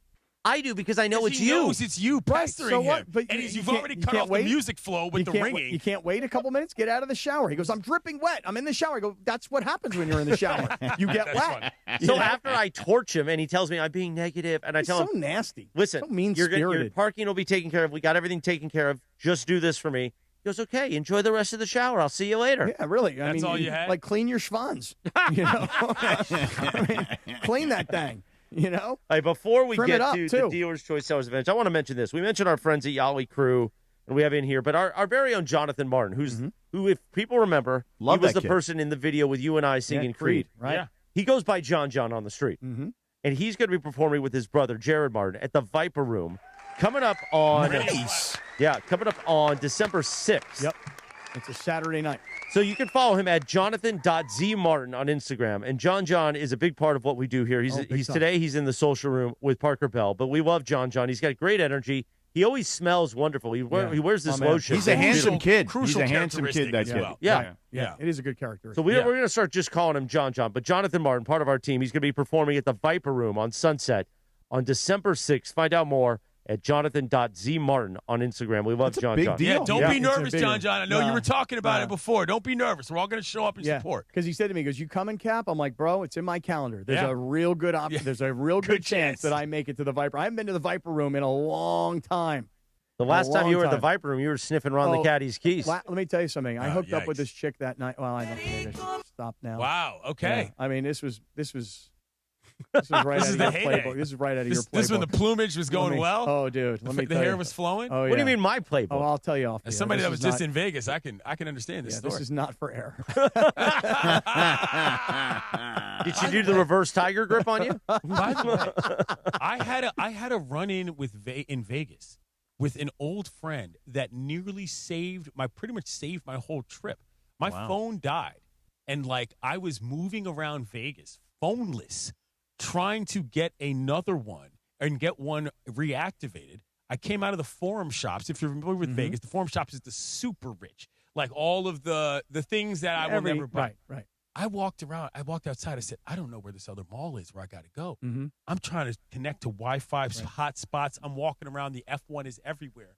And out of a cab, you will not believe the character I ran into. Like, walks out of the cab with his wife. And I was like, I can't believe who I'm seeing. Arash Markazi, Vegas' own. And I was like, am I going in the right direction? He goes, no. Just turn around, take 2 lefts. You're on the right side of the road. You'll find it. He saved my effing life. I was about to have the worst Saturday in Vegas ever, and Arash popped out of nowhere, literally. Shout out to and Arash. saved me. It was unbelievable. I couldn't believe it. Good man. Couldn't believe it. Well, he is the adopted mayor of Las This is Vegas. what I'm saying. It was very helpful to find that specific individual on that day. Shout Time out to for Arash. yes, we love Arash Markazi. Time for the Dealer's Choice Real Deal, brought to you by Sellers Advantage. Our friend Damon Wines, the CEO, want to sell your house before you call an agent? Call Sellers Advantage. They'll buy it as is with a competitive cash offer. No repairs needed. They make selling easy, Jack. Call 888-390-AS-IS for a no-obligation offer, or visit sellersadvantage.com, DRE 0196-1658. Cappy. So I'm going to just say right now, and I'm not going to take too much time to say it because I'll probably wind up saying something very similar tomorrow, which is I'm feeling very Thanksgiving-y. Oh, you're going to wear a sweater tomorrow? I don't know about that, but George, I'm feeling so grateful right now in life. You know what I mean? Like Like, I know Thanksgiving comes around, and maybe this is just an annual thing. Like, maybe you get to Thanksgiving every year, and you're like, you know what? We got a lot to be thankful for. But we do. We really, really do, man. I mean, I was telling my girlfriend last night as we were driving up to the SoFi Stadium how everybody around here at ESPN LA in particular, how everybody here just grinds. You know, I was using George as an example. This freaking kid, LA to Dallas. Then he's supposed to go to North Carolina, but ESPN's like, hey, Malika lost her voice. Get back to LA. Got to fly back to LA to host NBA Today, only to turn around and get to North Carolina, do a game. I don't even know what college football game he did this weekend. Then get on a plane to go to Arizona to do an NFL game and get home and be back on the air on Monday. And, like, I look at Morales, and I give him credit. You know I don't like to give him credit, but I will. Like this weekend, you know, it's Saturday at an appearance for the USC-Oregon game and lots of listeners and hanging out, and then flip it around, and all day yesterday, pregame show at Cosm, Rams game, postgame show till late at night. Got to get up early in the morning. Like, we freaking grind around here, and I'm just grateful to everybody, and I'm feeling that. You know what I mean? Good. I know this sounds super sappy, but it, you know, for me, like Sappy Cappy? Yeah, my daughters are all coming home. Like, 2 of my daughters are home. My 3rd daughter comes home tomorrow. I got my niece flying in tonight. I got 14 people at the house. I was telling these guys, Glenn, I don't have glasses. I don't have plates. I don't have silverware. Yeah, you I don't have mentioned that. tables. I don't have chairs. I had to rent it all, you know. And now I'm getting my balls busted because I'm not actually cooking the turkey. I'd rather go to Popeyes and get some fried turkeys myself. I totally understand. You know, I told Sua last night, when you bite into that turkey leg on Thursday, think of me, because one day we could share a turkey leg. Oh, boy. yeah, that could happen. So I guess what I'm just saying is that I'm really grateful. And for everybody out there, I would suggest take a quick deep breath and think to yourself, not everything's perfect in life. It never is. And whatever your biggest problem is today, I promise you a year from now, it won't be your biggest problem anymore. But I'm feeling awfully grateful. And I know I'm going to be very sappy here in these 2 days that we're on the air this week. You like that? One of them is already over. So yeah, really. We've got one more day tomorrow. One more. We'll see you tomorrow morning at 7 a.m. And then on Wednesday, the Sedano and Kap Morning Show, Turkey Day Special. You know, we should do, maybe next year, because we need production time, of like Cappy's recipes. You talking about squeezing the yams, and slapping the bird down and stuff, you know? All right, buddy. Everybody have a great Monday, Mongrels. We'll see you tomorrow morning, 7 a.m. for the day before Thanksgiving, as we get you ready on this holiday weekend. We got a jam-packed show tomorrow. Evan Cohen, our friends from Yachtly Crew, Dr. Robert Clapper. And Why are there Edmond Mike tomorrow. spotted down? Tommy Edmond tomorrow. Dodgers 2-time World Series champion, 9:30 tomorrow in the YouTube. Tommy Edmond tomorrow. And Abner Gatt. Hello. Hello. Have a great day, everyone. We'll see you tomorrow at 7 a.m. on ESPN LA.